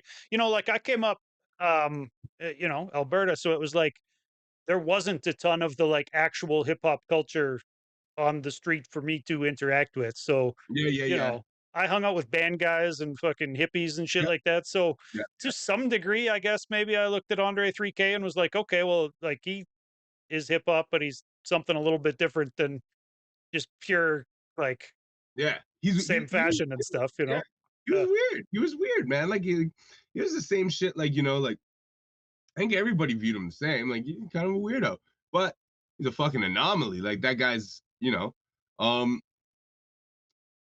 yeah. Like you know, some things become fashion because the person is that like influencing. yeah. But like sometimes it's just like you're so out there, but it's like you're still respectable, right? So I'm kind of surprised that like kids want to be Drake because like I don't know, I don't like know if they when I do anymore since that beef, you know, Or just but yeah, I mean, like growing up, right? Like our heroes were like alpha males, right? Like you know, like DM. I probably wanted to be more like DMX than I ever wanted to be like Jay Z. You know what I mean? I probably wanted to be more like, you know, fuck. It's corny as it sounds now as a grown man, but back then, like I probably wanted to be more like Fred Durst and Liam Gallagher. You know, okay. like I Yeah. want, you know what I mean? Like there was like, I always gravitated that direction too. Yeah. an A identity of very manhood, an identity overt of man. macho Yeah, an identity of persona. man, right? Yeah. Like, you know, so it's just like I'm kind of surprised because Drake's never really been like the quintessential man. He's always kind of been a pussy. No disrespect, like, but I But mean, his like that's his the guy. entire arc has occurred at a time when, the stigma to being LGBTQ has gone away. Yeah, Um, I guess, yeah. more and more like so kids coming up in his era, I think Soft, weren't nearly as clinging to that version of hard masculinity, right? Like yeah. I think that Like, they why was accepted so that, like, yo, popular? yeah, of course Drake cries on some Horse Drake cries sometimes. Real men cry. Like, would be a fucking thing that I could imagine hearing some fucking young guy say. And like, whatever. I could say That's that cool. myself. You know. Yeah, I agree. But like, who do you want to be more like? The guy who got shot 9 times and survived, or the guy who cries because it's okay to cry? Like I when mean, did it's the all personal preference, but I mean, right? the When do thing we is, lower though, the is ball to for them, 50 masculinity? was old.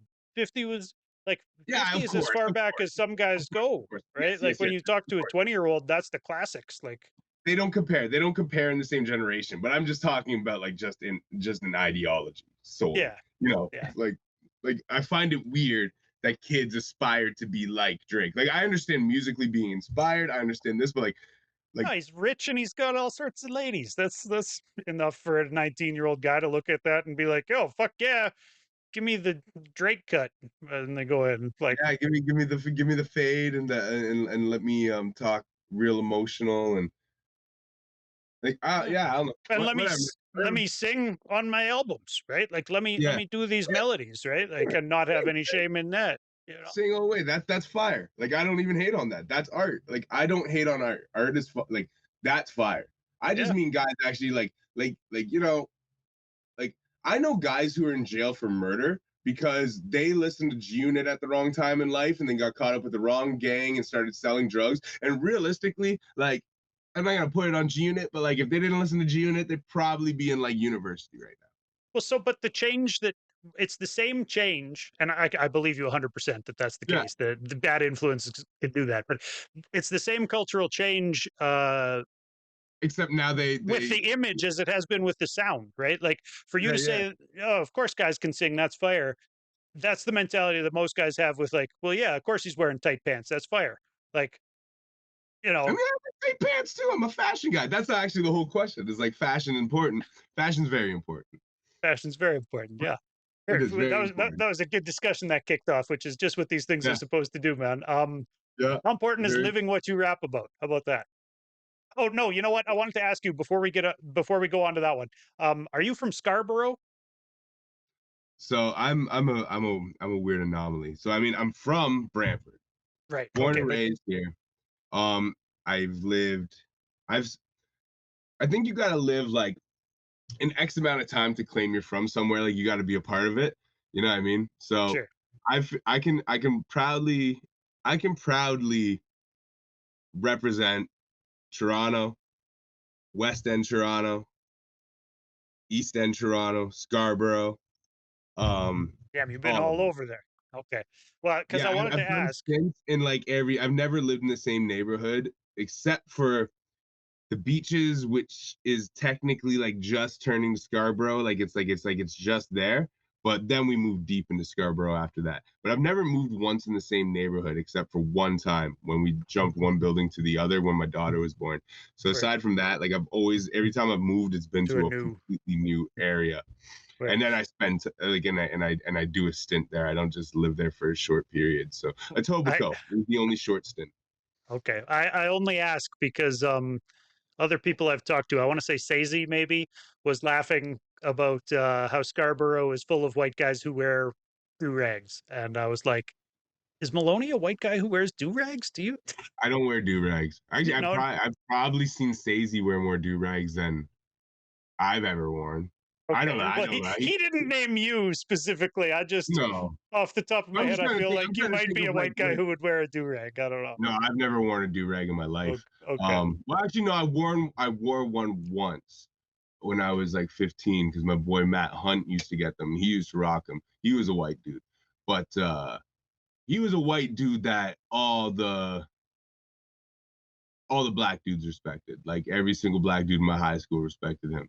And so he used to rock do rags. And I was like, I thought it looked fire. So I bought one off him one day. And then I came to school and I rocked it. And like, I think like within the first 5 minutes, a girl made fun of it or something. And I was like, yeah, this is whack. Enough of this. Yeah. Okay. Yeah, I never wore a do rag again. Bandana's always been my thing. Folded bandana always been my thing. That's Okay. always Word. been my Word. but yeah, I don't know. I don't think I've ever see Stacey's like, isn't he from Niagara? Yeah, he's from Niagara. Yeah. Yeah. So I mean, I don't know. I'm just saying. I live in Scarborough. I've never seen a white guy with a do rag in Scarborough in my life. So I might be thinking that I shouldn't throw Sazy under the bus. Maybe that wasn't a Sazy quote. I can remember someone telling me about white guys in Um, Scarborough wearing but do-rags. Stacey, the only reason I said I swear I've probably seen Stacey before, because he wears like masks and shit, and like masks are like nylon, and nylon is like do rag material. You know what I mean? It's like that's way closer to a do rag than like I think, you know. Okay. A toque or whatever else. Okay. Yeah, you know, yeah. It's kind of like it kind of teeters that same like arena, like it's nylon-y stuff that's like cringing on your face, you It know. was just an offhand question. I just wanted to hear your opinion Yeah. of do-rags on No, white guys. but also, yeah, we're just nerding out here. I don't want anybody to take anything the wrong way. Sazy is an incredible fucking MC. I have a high level of respect for that guy. Yeah, So he's dope. I don't want anything there twisted or taken out of pocket. And he's consistently dope and very productive. He's always dropping new shit. Always So been, yeah, and he's shows dope. to Sazy. Like bro, like he's like he's an anomaly, man. Like he's an incredible painter. He's a fucking you know he's a good producer. He's making beats now too. Yeah, man. Yeah, that's a good producer. You know, I'm too much of a rap nerd. I don't want people to take things disrespectfully. So he's incredible, man. This guy's it's all like love. he does it all. He does it all. Like there's not a whole lot of people who does everything at a high quality, and he's one of them. So like, yeah, He's a good interview too. Dude is funny. Is he? Yes, yeah. I've been meaning to interview him for a long time. It's just that we never locked it in. We talked on what's that fake ass Twitter shit called? X? No. Yeah. X is the new Twitter. Yeah. No, but what's the fake ass Twitter? Well, Threads. Threads. Yeah, we talking on Threads. I jumped ship on Twitter to go to Threads because when Elon bought Twitter, I was like, "Fuck this guy, man." And then I was super happy that I had done it when, like, months later, he was on stage hitting the Nazi salute as they took over the fucking world. So, anyways, yeah, man, that's just crazy. Fuck that guy and fuck Twitter. Yeah, and Sazy is one of those guys who I think kind of doesn't really get the props he deserves. I feel like he's starting to actually kind of get them more. Like he's always been respected, but I feel like he hasn't ever really got like the, you know what I mean? But like now he's got he's still rising, man. He's still on the rise for sure. Like SARS. I don't know if if you're familiar with SARS, because it's like it was a Toronto thing, but like SARS is what like Atom Bomb, Scandalous, all these guys are from that, right? Like Trey the Rhyme Animal. They were like the movement in Toronto. Like SARS was like back before the internet, like that's what you knew about Toronto hip hop, unless you saw it on Much Music. Like what you knew, like if you knew anybody who went to Toronto, the only thing you heard about was SARS. It was the only thing that mattered. I know of those guys independently, like Atom Bomb and the Rhyme Animal there. Yeah. There's a reason why you know who these guys are. Yeah. SARS was that important. You know what I mean? Like it was the predecessor of all those careers. We Love Hip Hop, Friday Ricky Dredd, that whole podcast. Like he managed Empire. Empire was the main rap group of like the SARS movement. Oh, okay. See, I didn't know that guy's background. I had gathered that he had some involvement in the scene for a long time, and had been around. And I've gathered he was an artist at some point, or is an artist still, I suppose. One doesn't stop being an artist, but yeah, he did the Joe Budden thing. I think he hung it up to do the media thing, and you know what? And I respect that. Like I respect when people do that, because you know what? That's why when I did media, I wasn't an active artist, because it taints your media. If you're trying to promote your rap career while you're doing media, you're not going to do a good job doing media. You're gonna drop the ball in some capacity. You know what I mean? Sure. Like I can say I don't do any good job of promoting my own music. That's for sure. We'll just put music up randomly, but that's been my mentality before I was doing any of this media shit too, right? And because of that, it doesn't compromise your media though. Yeah. You know what I mean? If you were like putting all like a bunch of eggs in that basket, investing all this into it and trying to do a rollout and stuff, your media would be directly affected. You'd have a commercial rolling in the middle of this. You're not gonna not utilize something at your hands. Yeah. You know, like no. So that's I respect when people do, respectfully kind of take the back road artistically when they start doing media, because I think to have journalistic integrity, you kind of have to make that choice to some capacity. Right. How about this, man? How important is living what you rap about? Extremely important. We were talking earlier, like I don't talk gun bars Yeah, because I don't tote guns. there you go. I'll write a rhyme about. I'll make a punchline about how I'll punch your head in way worse than you'll ever even swing on me. You know what I mean? I'll make Yeah, like I'm not gonna rap about guns because it's corny. I don't have guns. Why do it? Like you know what I mean? yep, Um, 100%. Yeah, and now not to say that everything you do you live like you know what I mean. It's not like like yeah. Have I like what do I want to what do I want to admit to on in an interview? don't incriminate yourself. Nothing that's still Yeah, in the. I mean like people have bled severely from things I've done. Nobody's dead, right? So like you can exaggerate, right? Like that's kind of the art of rap is there's a nice line of exaggeration, right? Like 50 Cent, right? Like that was kind of even part of that conversation, right? Like part of the allure is like that there's like a satireness to how extra it is, You right? know it's over the top as you're listening to it. You You know know, it's over the yeah, top. It doesn't make the guy any less real, but it's like it's over the top, right? right, Like it's like if I make a bar saying like when I punch your head, it's gonna collapse your spine in. I think it's pretty obvious that that's an over exaggerated banter of the subject. You know what I mean?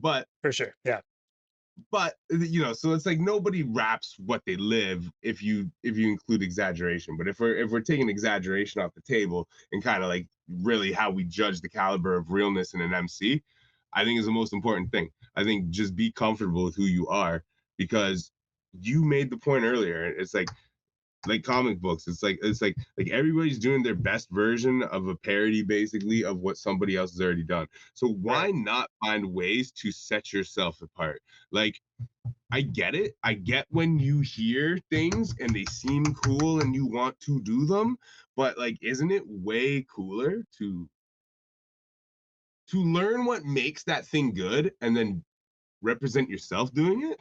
right. Like isn't that Yeah, way cooler? I think so. Like I I think I'm mean, with you on that. Yeah, I'll sounds tell you about this. right to me.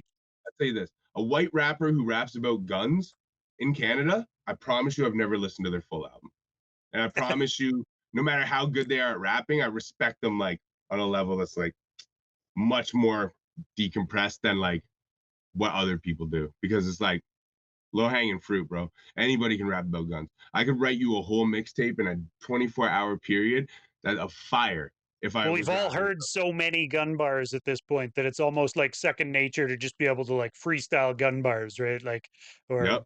yeah, I mean, yeah, It's like you it's the almost most have to like censor yourself to not freestyle gun bars because yeah, it's it's so literally common. yeah. Yeah, yeah, It's the lowest hanging fruit of rapping skill. Like if I watch a battle, as soon as I hear gun bars, I turn the battle off. I'm good.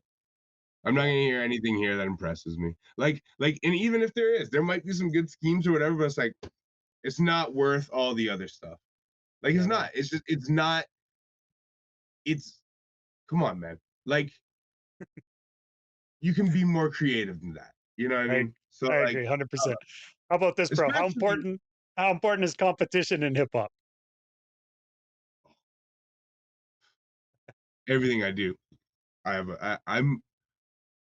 I'm the most competitive like son of a bitch you'll ever meet, and I don't even like. I'm also one of the most likable. I don't want to call myself likable. That's weird, but I'm one of the most like. Most people that have issues with me have never met me. Put it that way. Like most people who know me, they're like, "Damn, how could that person have an issue with you? You don't bother anybody." Yeah, I don't bother anybody, bro. I live my life. I do my thing. I have good energy, good spirits when you talk to me. I don't approach people like a dickhead.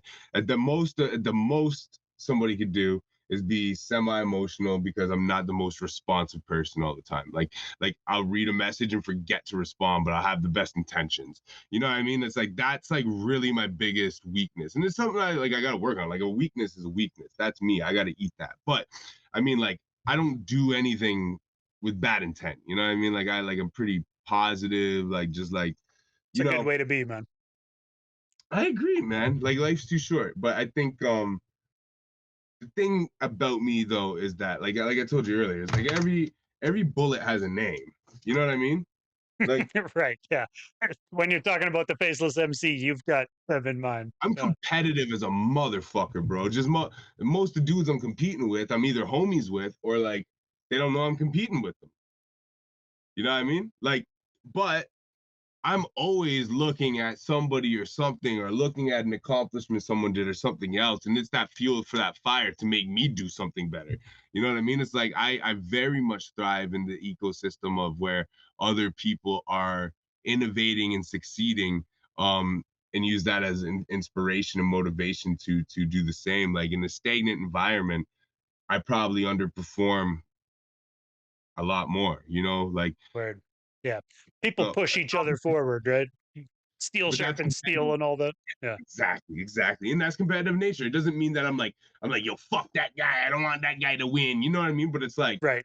I'm competitive. Like it's a competitive nature. It's like, oh, okay, yo, Stitch did that verse, eh? Okay, oh, Junk just did that. Okay, bet. You know, my Yeah. boy Lotus, he's one of the nicest people. You interviewed him, so Yeah. you're up on Lotus. He's one of the nicest. Like, you know, I people at his show. Okay, you did that. Like, bet, bro. You know what I mean? Like, I don't even care if he don't peep my fucking bars. You know what I mean? For 12 weeks straight. You know, when he does peep them, he usually says something. You know, like I don't know, or he peeps them all and just always says something every 12. Whatever it is. The point being is, it doesn't matter to me because if you're dope, I'm gonna peep it. I'm gonna respect it, and it's like that's that shit that motivates me, bro. It's like I Yeah, don't man. I care, feel you know. that 100%, man. One of the reasons that I started doing after the smoke is clear was just to kind of get the temperature of the scenes across the board, find out who's really Yeah, doing what, how often they're dropping, you know. Now 6 years in, like I know who is who in every different city across the country, yeah. you know. And That's dope. I That's know who dope. I fuck with and like I know, you know, like you said, you hear somebody and you go, "Oh, okay, he did that. I could probably do that a little better if I tried," you know? Yep, Like, and it's this competitive thing like that, but at the same time, I'm buying and playing these people's music and pushing it to as yep. wide of an audience as I can. So It's it's beautiful. competition, but it's all love, right? It's It's all love, yeah. And that's yeah, how I felt doing radio too, right, bro? You know, it's like exact same thing. Like somebody sent a record and your job is to promote other people. yeah, And so, you know, it's like, but when somebody come up to the show and you know spit something, or when you just get a record and you're like, woo, it's like I can't count how many times I left the radio show, went home, and went straight to Ableton. yeah, yeah, You know man. what I mean? Because like, oh, yo, that gave me an idea. You know what I mean? It's like, Yeah. Well, and like I used to be real tapped in, like in high school, like buying CDs every week, yep, buying a couple CDs and fucking listening to those CDs over and over. And then like through my yep, 20s, I just kind of had fallen off and kind of fallen away from hip hop a little bit. Like I still was making my own hip hop, but I wasn't as like tapped into like new releases week by week and like yep, hearing the new drops and like thinking about the new albums and listening to like a wide variety of music like I was when I was first getting into it. But ATSIC now has brought me back to that where tapping into the Canadian scene scratches that same itch in my brain that like, you know, reading the album notes and being like, okay, well, so who the fuck is this exhibit guy off of Chronic yeah, 2001 and going and checking out his whole discography did when I was 14 years old or whatever, right? Like yep, now it's just like, well, who the fuck is MLNY? Like, why don't I tap in and the internet makes it so fucking easy to do, you know, that yep. there's really no excuse for people not to, and it makes me crazy when I hear people talking about like, "Yo, there's no new good music," or whatever. It's like, you just aren't looking. Like, you're just not You don't, yeah, yeah, exactly. you're not It's looking. facts. It's facts. And Yeah. like, I wish I was in a place where I could even discover new music. You know, it's like I feel like I'm just like so. I don't know. I don't know if it's a good thing or a bad thing, bro. I wonder, but it's like you know, I used to be so driven on motivation through art, right? Like finding new music, this. But I feel like at a certain point, like I don't think you could teach me. I don't think anybody could teach me a thing about hip hop music that I don't know. Whether Mhm. it's from like rapping skills and what you know any level of what that is. Not to say I can do everything or do everything, but I mean like I don't think there's a thing about rap music you could teach me at this point because I think even like the new stuff that's being made it doesn't have a value of level of something that you could teach me that's not something I already know from the previous research and the work and the discovery I've done, right? Like Yeah. So when you get to a point in something like that, it's kind of like, well, why do I, what am I searching for? Why do I even keep listening to new music? Because like at a certain point, I'm kind of like all of our parents, every old person. It's like, I have 35 years of music I love. And I own it on CD. I own it on hard drives because we grew up in the downloading music era. I own it on And vinyls. I happy own to it like stick to those classics that you kind of have nostalgia with from back in the day, kind of, eh? I could listen to every project that I own and every MP3 that I own and every song that I've ever liked in my life and still not. And I'm one of those guys who's like a jukebox, like a karaoke, like, you know what I mean? Like, if you ever notice when you bring up certain shit, Yeah, like man, you I'm can just like quote start going stuff up. off the top of your head. Yeah. Yeah, I like, I'm a very like, I'm a jukeboxy kind of like music fan. Um, I couldn't memorize every song that I owned, like, of other people's music Yeah. before the day I died. So why do I need to keep searching for shit? Like, I don't really. It's kind of Sure. at a certain point a waste of time. But that's what I love about being a producer. You always have to search new music. But I find myself, if I'm looking for new music, I listen to soul, I listen to Motown, I listen to rare reggae 45s, I listen to classic rock a bit, but like I know a lot of classic rock because of my upbringing. So even that I don't super discover. I'm mostly like honestly R&B, Motown. That's where I spend most of my music. Old reggae. Yeah. Um, Most of my discovery time nowadays. And I found some of the best songs I've ever heard in my life by doing so. Like nobody's gonna tell me that Motown music, like 70s soul music, I love that stuff, is, man. Yeah. is not the greatest music that's ever been humanly recorded. Like it's absolute masterpiece genius. Everything from the singing, the instrumentation. Like, bro, how good of a song is Hard Times by Baby Huey? Can't think of it off the top of my head, but I probably would recognize it. The whistle by RZA, but then it's like doom doom. Oh, you ever watch what's that Mark Wahlberg movie with Scorsese? The Departed. Yeah. Hard times, and I Okay. know we've seen it in a hard time. Doom, Yeah. doom. Yeah. The whistle, RZA, same. Like, bro, it's one of the greatest songs ever fucking made. Ever. Baby Huey. Look at the record, the big fat guy with an afro on. He looks like one of the fucking turnips in Super Mario 2 for NES. That's a really weird comparison. But he kind of does. Yeah, I don't know, man. See, that's the type of shit that you would think of. The Ghostface probably wouldn't, right? Uh, and that if he fucking heard it, he'd be like, "What the fuck did this guy just say? Some shit about some guy looking like a turnip Actually, from Mario Bros. actually, He's just hold on, he's hold on, just hold on. stringing random shit together. This guy, Hold on, hold you on, know." hold on, hold on, hold on. I know we want to get Ghostface get back, but hold on 1 second. You might actually agree with me. Let me see if I'm bugging here. Let me see if I'm bugging here. I feel like he kind of does look like that radish. Maybe I'm bugging. Uh Man, he kind of looked like that radish though. Okay, like Toad, you're talking about? What radish? Is there a radish in Super No, you're Mario right. You're Bros? right. You're right.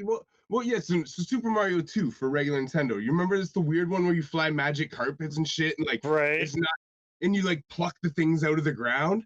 Remember that Yeah. one? You Oh, pluck the okay. things Yeah, out of the those things. Okay. Yeah, I ground. Yeah. remember He looks now. like one Yeah. of the radishes. All right. It's like it's kind of like Toad, but it's like a I, radish. I see It what you're kind of looks saying. like. Sure. Yeah. I Sure. don't even think it was the comparison was that. Maybe it is. Maybe I'm bugging. Maybe I'm Ghostface. Bro, we've Maybe been I'm talking forever. This might be the longest ever Flying Formation episode. I can tell really. you used to All right. host your own interviews and shows and shit. Yeah. Yeah. You're I'm good a at talker, talking, man. bro. But I'm a no, I'm here talker. for I'm it, a man. rap This nerd. has been I'm a fun rap and shit. nerd. Yeah. Cool, And man. and Okay. for real, I might get back at you to try to get you on for a different episode where we can just, nerd out on some hip hop shit more. No, I love. Um Yeah, I love that. I love that. I would love that. That's totally my shit, bro. I Nice, man. Even when What I interview big artists, that's what I like. Like my best interviews, it's like Moko only. He really enjoys when we do interviews because half our interview is just nerding out to shit. We're not even he's a talking about, legend, man. yeah, That like we guy, won't even yeah. be talking about his career. We'll just be talking about like Digital Underground or like clothing culture, where like varsity style came into play. Like, like it's just like, bro, like we just be having like, but it's like it's like those That's what conversations. podcasts are supposed to be, though, right? Like, it's I don't know. It's It's nobody interesting. wants to hear the like real cut and dry Q&A. We gotta spice it up and go on some side tangents, right? I think that's what makes conversation fun, bro. You know what I mean? It's like-minded people. And I'm like, Hell man, yeah, thank man. you for having me on here too, bro. Cause like you're I like your lineage of questions. I just like your natural knowledge. It's not like you're a researchy guy. Like I mean, obviously you do your research on people who you're having up and stuff and brush up and do Sometimes, what yeah. you If somebody's do got and a you new album out, I'm gonna come up with yeah. some Like questions and you're whatnot. not But no, you're not researched, but what I'm saying is like you're just a like you're like I always try to approach this shit like I'm just a natural fan, bro. And it's like I feel like that's those 100% it. conversations, it's the barbershop conversations that like your girl's been bugging you for 25 minutes. You were supposed to be home with fucking McDonald's, the kid's crying, she's pissed, but like, yo, homeboy tried telling you that like Biggie got Jay on Brooklyn's Finest. And you're like, Right. nah, man, we're not letting that fly. And like you're there 25 minutes late. And you're like, nah, dog. It's For real. like you're one of the people that I would have those conversations with, right? Like you're just an That's absolute why I started this podcast, man. I noticed that I was having a lot of conversation with a lot of different artist homies about like what is the best practice for like, should we be pressing vinyl?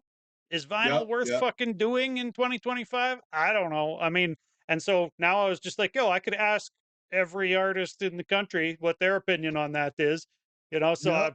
I'm trying to anyways. It's been I enlightening, love man, that. and I'm soaking up game as I do it cuz like I said, like I'm an Yep, artist too, and part of this is me kind of just like taking the overview of what everybody in this fucking country is doing and like how yep. it all works and who they know and how it interconnects and where they came from and like Isn't I'm a that so student of fun, this dude? shit, man. It's The yeah, interconnect part is the funnest part, eh? When you start to for learn, like, real.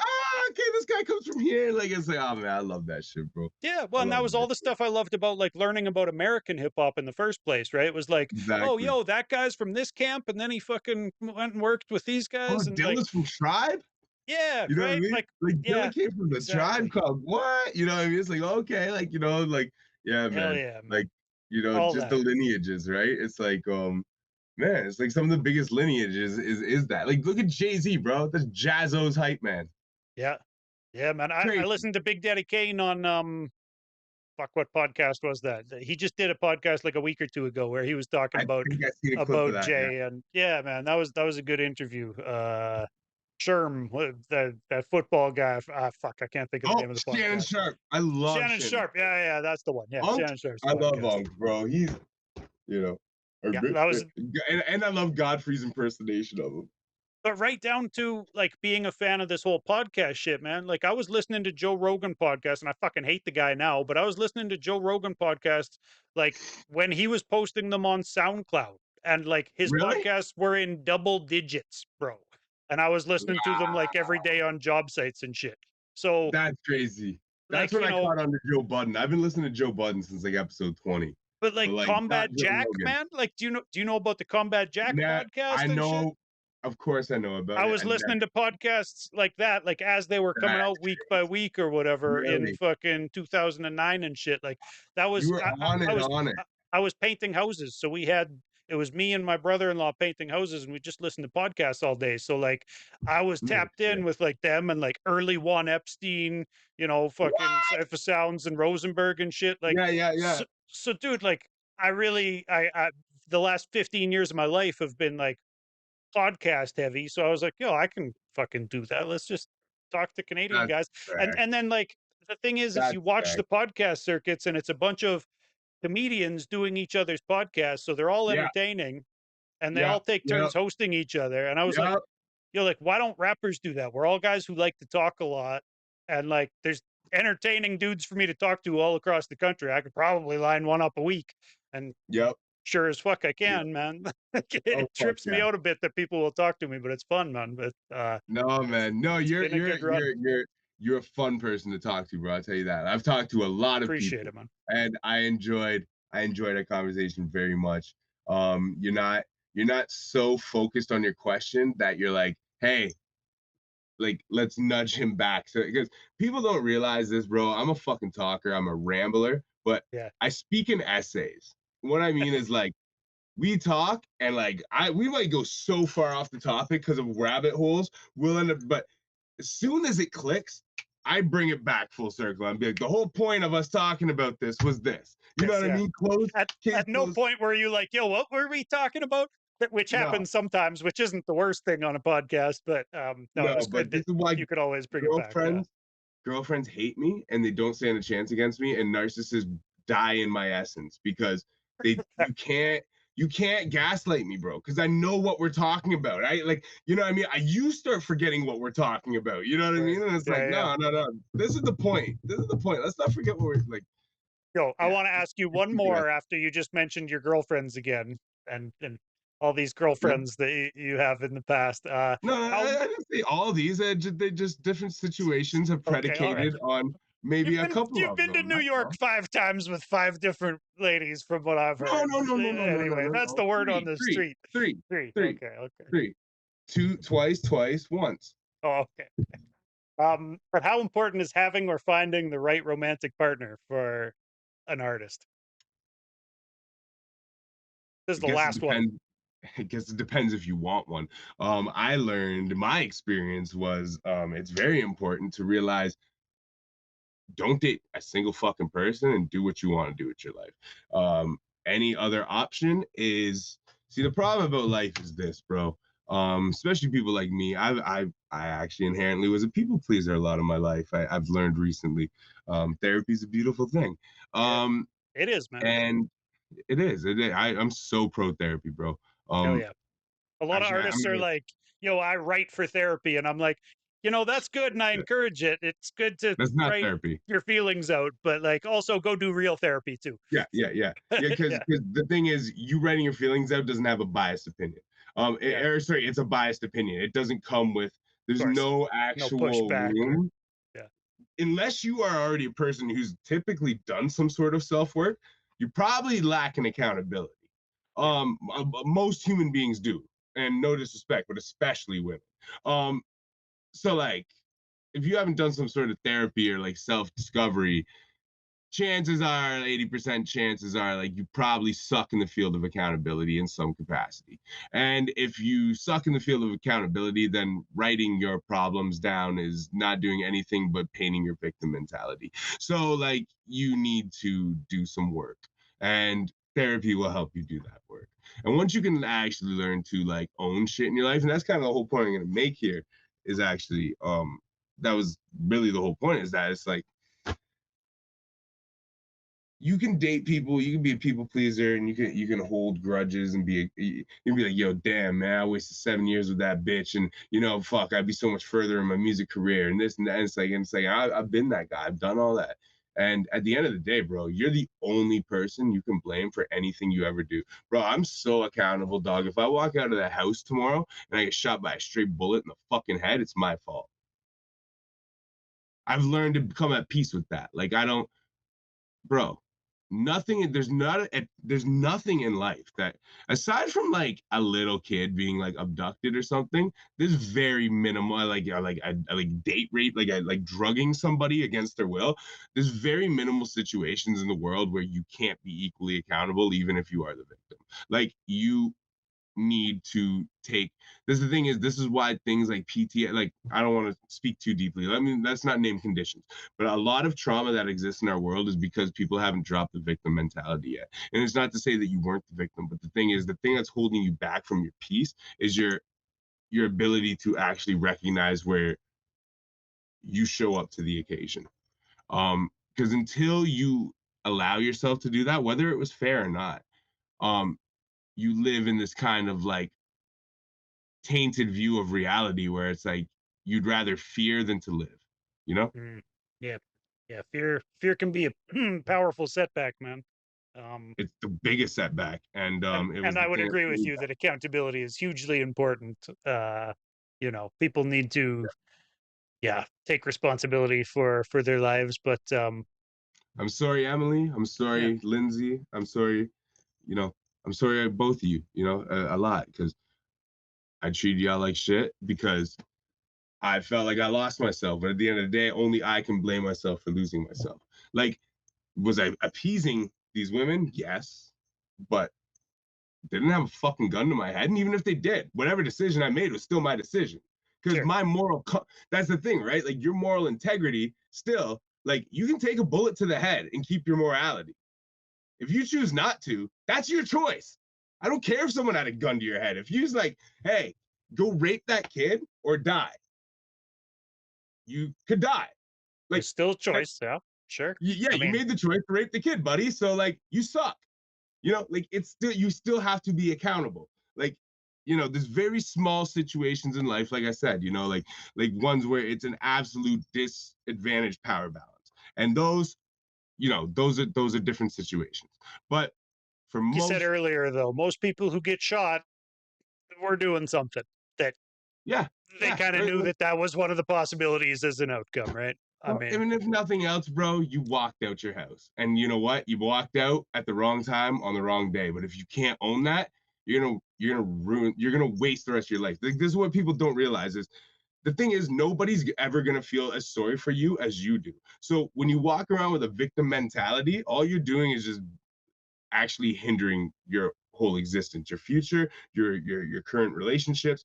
Your current relationships will be the exact things that actually, you know, introduce you to your capabilities and your bit, like the people, you are who you hang out with. So if you have a shitty social circle because the people who actually could provide you opportunity in life don't want to be anywhere around you because you fucking walk around acting with a fucking victim mentality. So the only people who want to hang around you are drug addicts. So, like, you know what I mean, bro? It's like everything is like everything affects everything. that's So, a like, big lesson. I think the people hang around with that, yeah, that definitely does. You are your five best friends or whatever. I think yeah, that that's something to yeah. live by.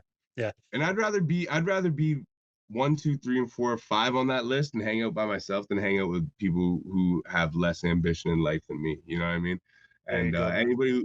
anyone who walks around with victim mentality, trust me, they're not going to inspire you to achieve. So, you know, you're better off just, you know, man, just be accountable. Like, dog, if I get hit by a bus tomorrow, it's my fault.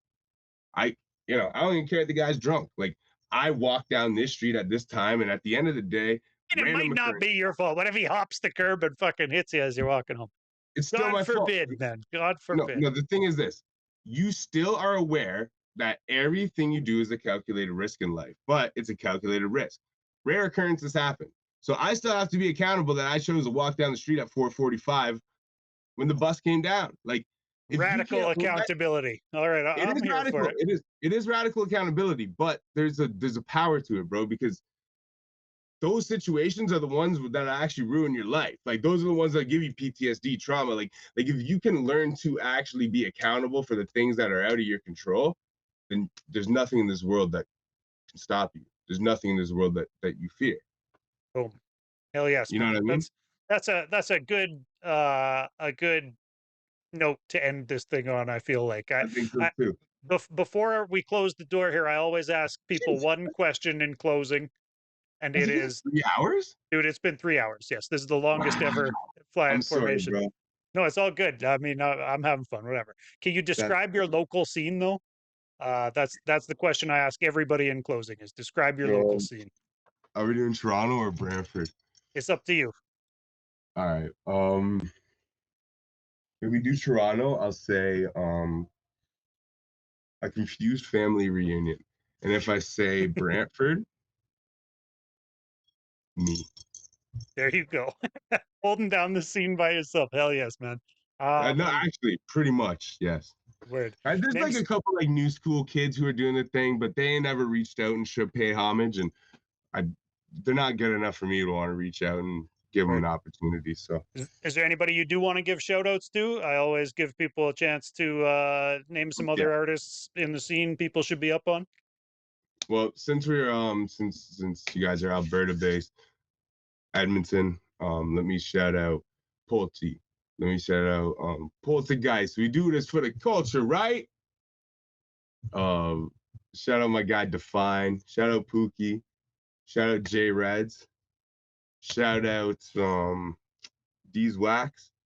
Shout out to Polly. Shout out to Pat Grimm, man. He was a part of Breaking Records Radio for a short period of time. Actually, Oh, he for did a real? couple. He's been on Yeah, this show. Brothers Grimm. He's one half of yeah, yeah. Brothers Grimm. Yeah. Big up to Pat Grimm, man. Big up to Kripal, bro. Yeah. Big up to Trips. Um, Big up to man. I never even talked to the man, but my two favorite battlers just battled.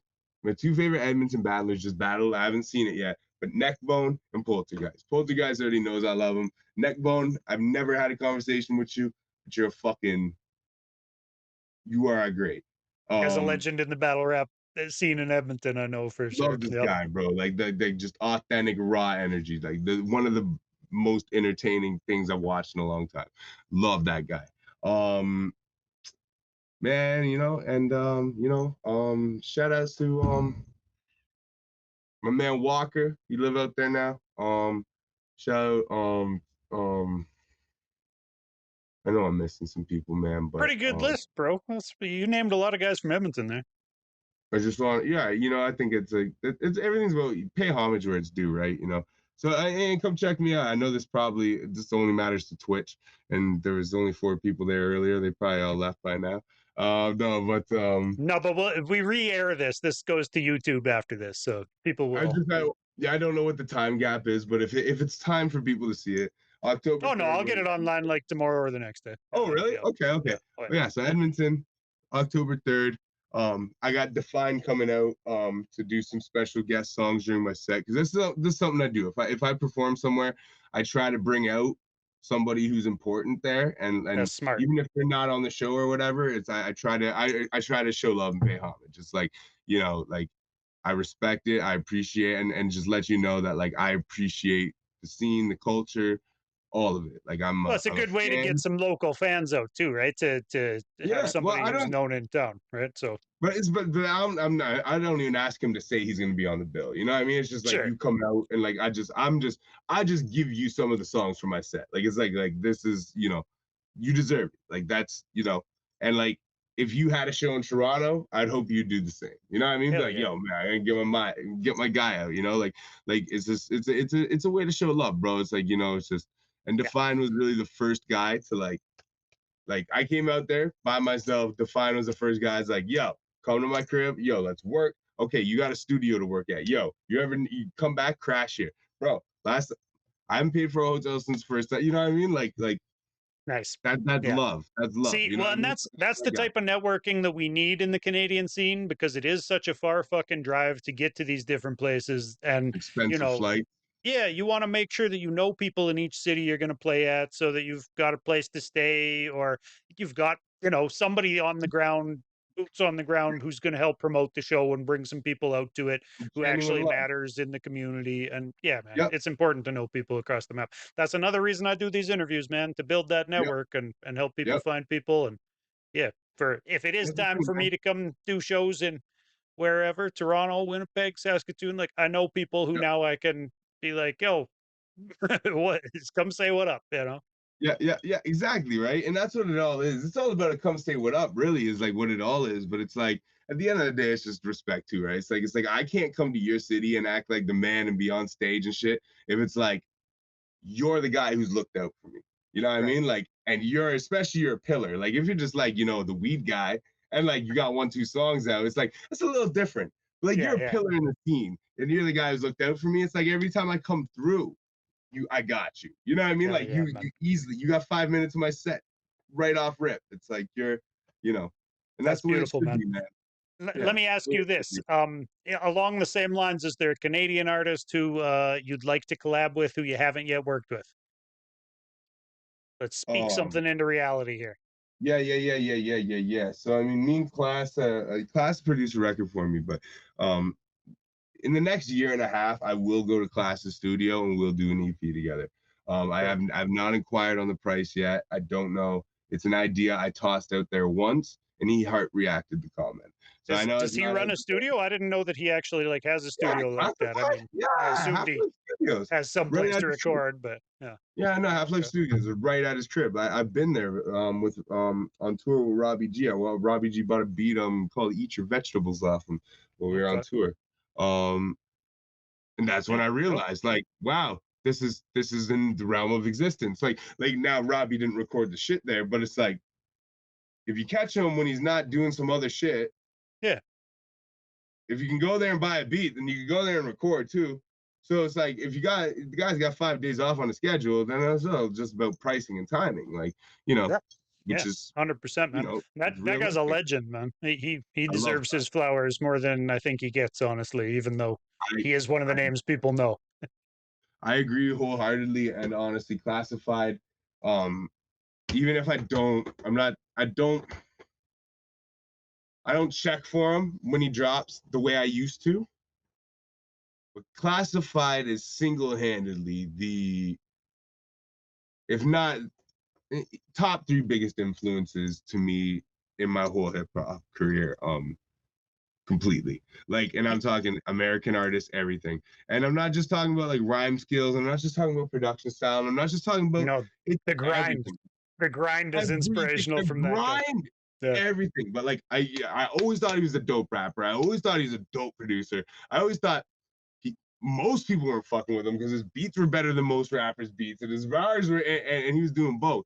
Yeah. Like, bro, booking your own tours, like he is the reason. Like when I said earlier, breaking records, I've always been proud to do everything from the mud, whether we had the opportunities or not. He is the reason why. Like he taught me the power of independence, even when independence to him was me going to see him at 16 and he had like a 300 people venue maybe packed in London, But even there, I saw the value of independence. I bought a copy of Union Dues at that CD, that show when I was 16 years old. The last copy he had. Classic. Don't know Nice, if he man. lied. Don't know if he lied and like he had more on the bus or like more at home, but like I went out to that merch table and I seen Union Dues and I'm like, oh, you got Union Dues? And it literally said, this is the last copy. I'm like, that exists? And I'm pretty sure he said yes. And I ran into a girl's bathroom to find a pen on the floor because I couldn't find a pen or a Sharpie anywhere.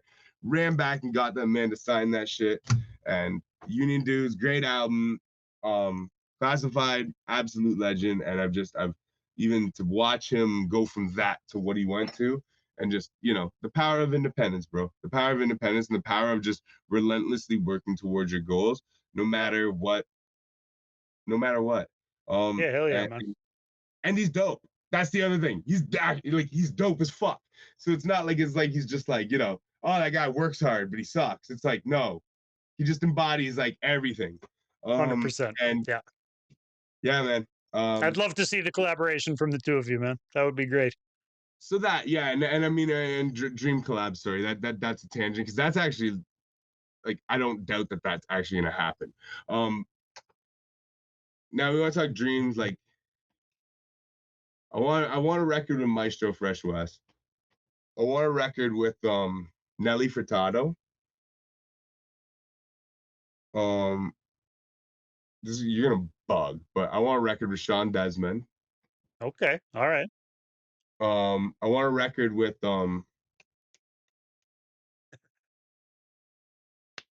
fuck man. You got a full hit list here, man. Well, this one's important. But his name's drawing a blank. He wants to say Frank Zappa. It's not Frank Zappa. It's the guy from Junk House, man. Come on, what's his name? He's like I know. He's like a producer or something. He's like a rock singer from like Hamilton, Ontario, but like everybody knows who he is in the country, man. Like at least they've heard of him. Come on, man. I don't know. Drawing a blank. Drawing a I pay blank way from too you. much attention to hip hop to know random Canadian singers' names. Sorry, man. I know it. I just need 1 second here. Just need 1 second here. I We don't can know why. Google it. What's the name of his band? Tom Wilson. Tom Wilson. Everybody knows, like Tom Wilson. Tom He's a Wilson. Canadian Okay. relic, but Tom Wilson. I would love to do a record with Tom Wilson. Obviously, I would say fucking Gordon Downey, but he's passed. Sure. And but yeah, Tom Wilson. And Robbie Robertson. I would have loved to have done a record with Robbie Robertson. But yeah, Tom Wilson would be probably like the guy, because I feel like that would be like creative masterpiece. The other people is almost more bucket list. Okay. Tom Wilson, and yeah, And Good answers, man. Good answers. I like yeah, that. yeah. And Snack the I Ripper. I like Snack. okay. Yeah, I could see that happening for sure. You guys have Yeah. I you feel like know, that's achievable similar though, but like, styles. Yeah, for sure. yeah, That would work well. yeah. Um, Tom Wilson, I don't know. Maybe I have a little bit tougher time imagining, but I also don't really know what type of music Tom Wilson makes. So, If you listen to Jesus Sings the Blues or like, you know what I mean? Like I feel like or like even like Dig It, or from Junk House or Shine. Like I feel like there's pockets. There's pockets where like it's like okay, I can see something. dope, man. Well, this has been fun, dude. I hope you make all Oh those man. happen. And yeah, we'll That we'll was we'll call it quits here. Pull the plug. At what are we at? my guy. 3 hours and 15 minutes. I think we Crazy. I gotta just did. run and take a leak again too. So if All this is right, like bro. It's over. Thank you. Thank you. all right, Peace. my guy. I appreciate you, brother. Yeah, hell yeah. All right. So there we are, everybody. I had fun with this extended edition of Fly in Formation. I hope y'all did as well. Apologies to my wife, who has been patiently waiting for me to shut the hell up at some point so that she can have her living room back, I'm sure. But I'm not quite done just yet. I think it's important for me to mention that today this is happening on Truth and Reconciliation Day. So that's why I'm wearing an orange shirt. We're out here on Treaty 7 land. Treaty 13, I believe, is what covers Toronto. And, I think it's important for people to talk about reconciliation taking place and continuing along that path towards, helping to heal some of the trauma that has been inflicted by, you know, settler colonialists over the years that have led to here. Um, didn't have anything real too deep to say about it, but I do think it's important to acknowledge it.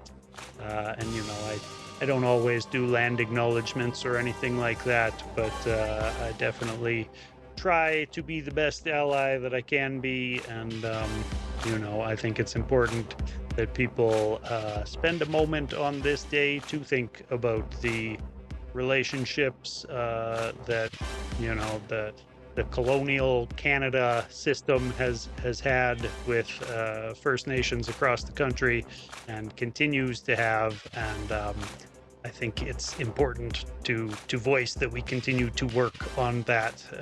There's too much suffering that's going on in the First Nations community right now, and I think systematically we could make changes that would help alleviate a lot of that. We kind of touched on some of those political ideas throughout this interview, but yeah, that's all I really had to say about that. I'm looking forward to interviews every Tuesday coming up. Fly in Formation is going to continue soaring along. Next week, I'm talking to Montreal-based artist Slick Jack and Vincent Price, a producer who I think is Montreal-based. He might be Toronto-based. I don't know. He's Canadian, one way or the other. But they're both going to join me next week to talk about their new album, which I believe is called The Price You Pay, I think is what it is. Price with a Y, like Vincent Price's name. So that's happening next week, October 7th. October 14th, I'm talking to Stephen Hero, and Wolf Castle. They've got an album coming up. So I will be linking with them to talk about their collabo. Um, Steven's been on the show several times. He's always fun to talk to. So looking forward to that and looking forward to meeting Wolf Castle. Uh, After that, we are going from the East Coast to the West Coast, out to Vancouver. Well, Victoria, actually, I think is where Brainiac calls home. But Brainiac and Kajon will be on the show October 21st. Um, it might be October 26th now that I talked to Baggy Lean, my Edmonton homie. He's a great DJ, and I'm hoping that I can catch up to him. I don't know. The date on that one is still up in the air. I might end up rescheduling somebody else for Tuesday the 28th, or I might talk to Baggy Lean a day or two out from that. He's busy on the 28th going to Montreal. So I don't know. I propose that we do it the weekend before on the Sunday, the 26th. We'll see if that happens or not. Ev Thompson on November 4th and New Villain on November 11th. Should be good talks with both of those guys. And yeah, thanks everybody for hanging out for so long. I will catch y'all on the next one. Peace.